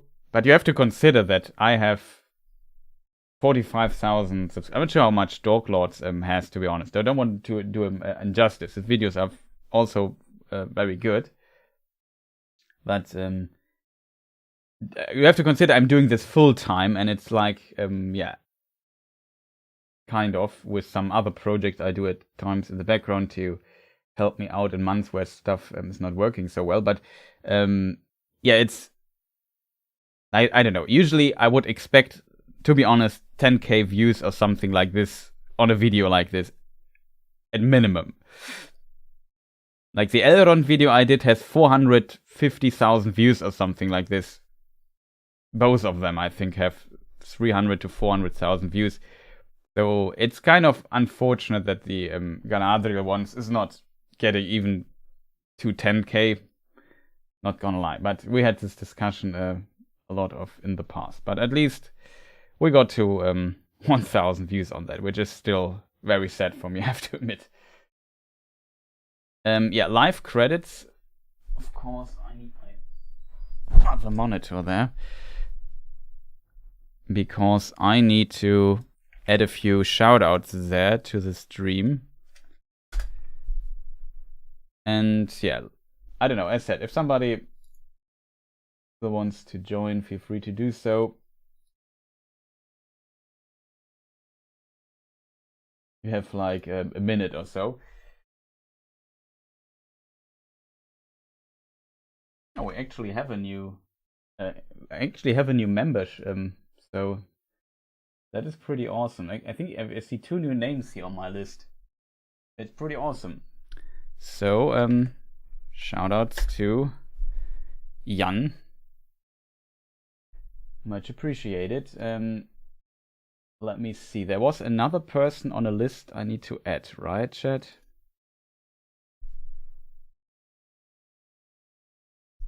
Okay, here it is. This name is pretty awesome. Then you can add some list here. I think the others should all be on the list, chat.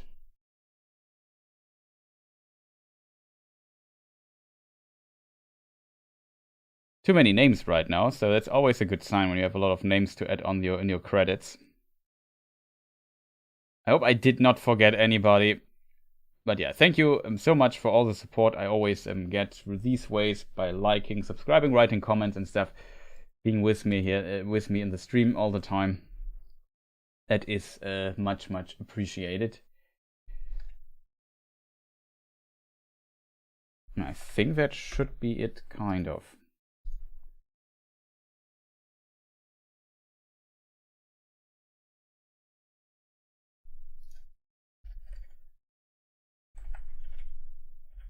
Just have to find the correct date here.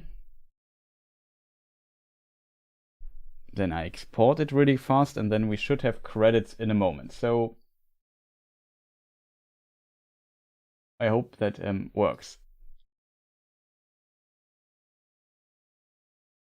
But yeah, did I forget anything? Any announcements? Yeah, not sure what the next law video on this channel will be. 3, 2, 1. Yeah, wait a moment. I have to select the thing. Not sure what the next video on this channel will be. Where on earth is my credit thing called credits? There it is. Always difficult to do this live, I can tell you that.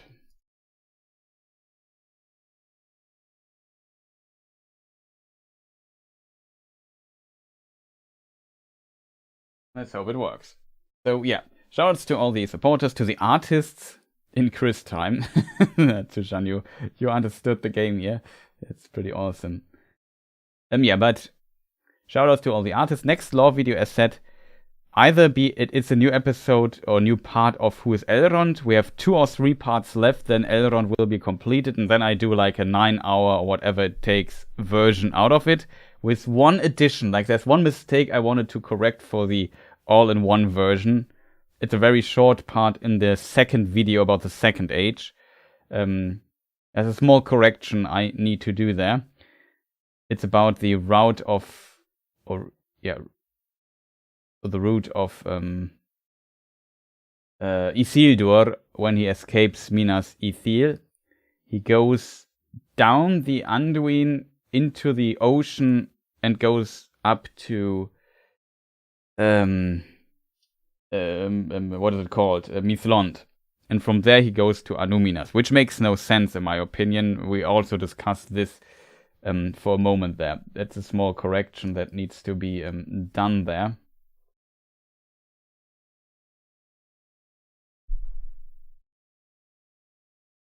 Agent Smith. Exactly. So, yeah. Shoutouts to all the supporters. I hope I did not miss anybody, because I have always enter the stuff manually. And since I don't sort the names by name, I have to... mistakes are basically programmed there. But, yeah. Not much to say. I wish you a fantastic rest of the day or a nice evening. I hope you enjoyed this here. Let me know how you like these watch parties. Think of maybe we do a Star Wars or something watch party, and consider Lord of the Rings or something. If you have a suggestion for a film we can watch here in a watch party, it does maybe has to be distant, very distantly related to Lord of the Rings, then we might do this as well. Next stream will be a classic lore Q&A where we just talk about classic lore stuff. And now I will be streaming on Twitch in a moment. Just let me set up OBS really quick. And maybe see you there or not. Have a fantastic rest of the day, a nice evening, or sleep well wherever you are. And yeah, thank you people for watching. See you next time, and goodbye.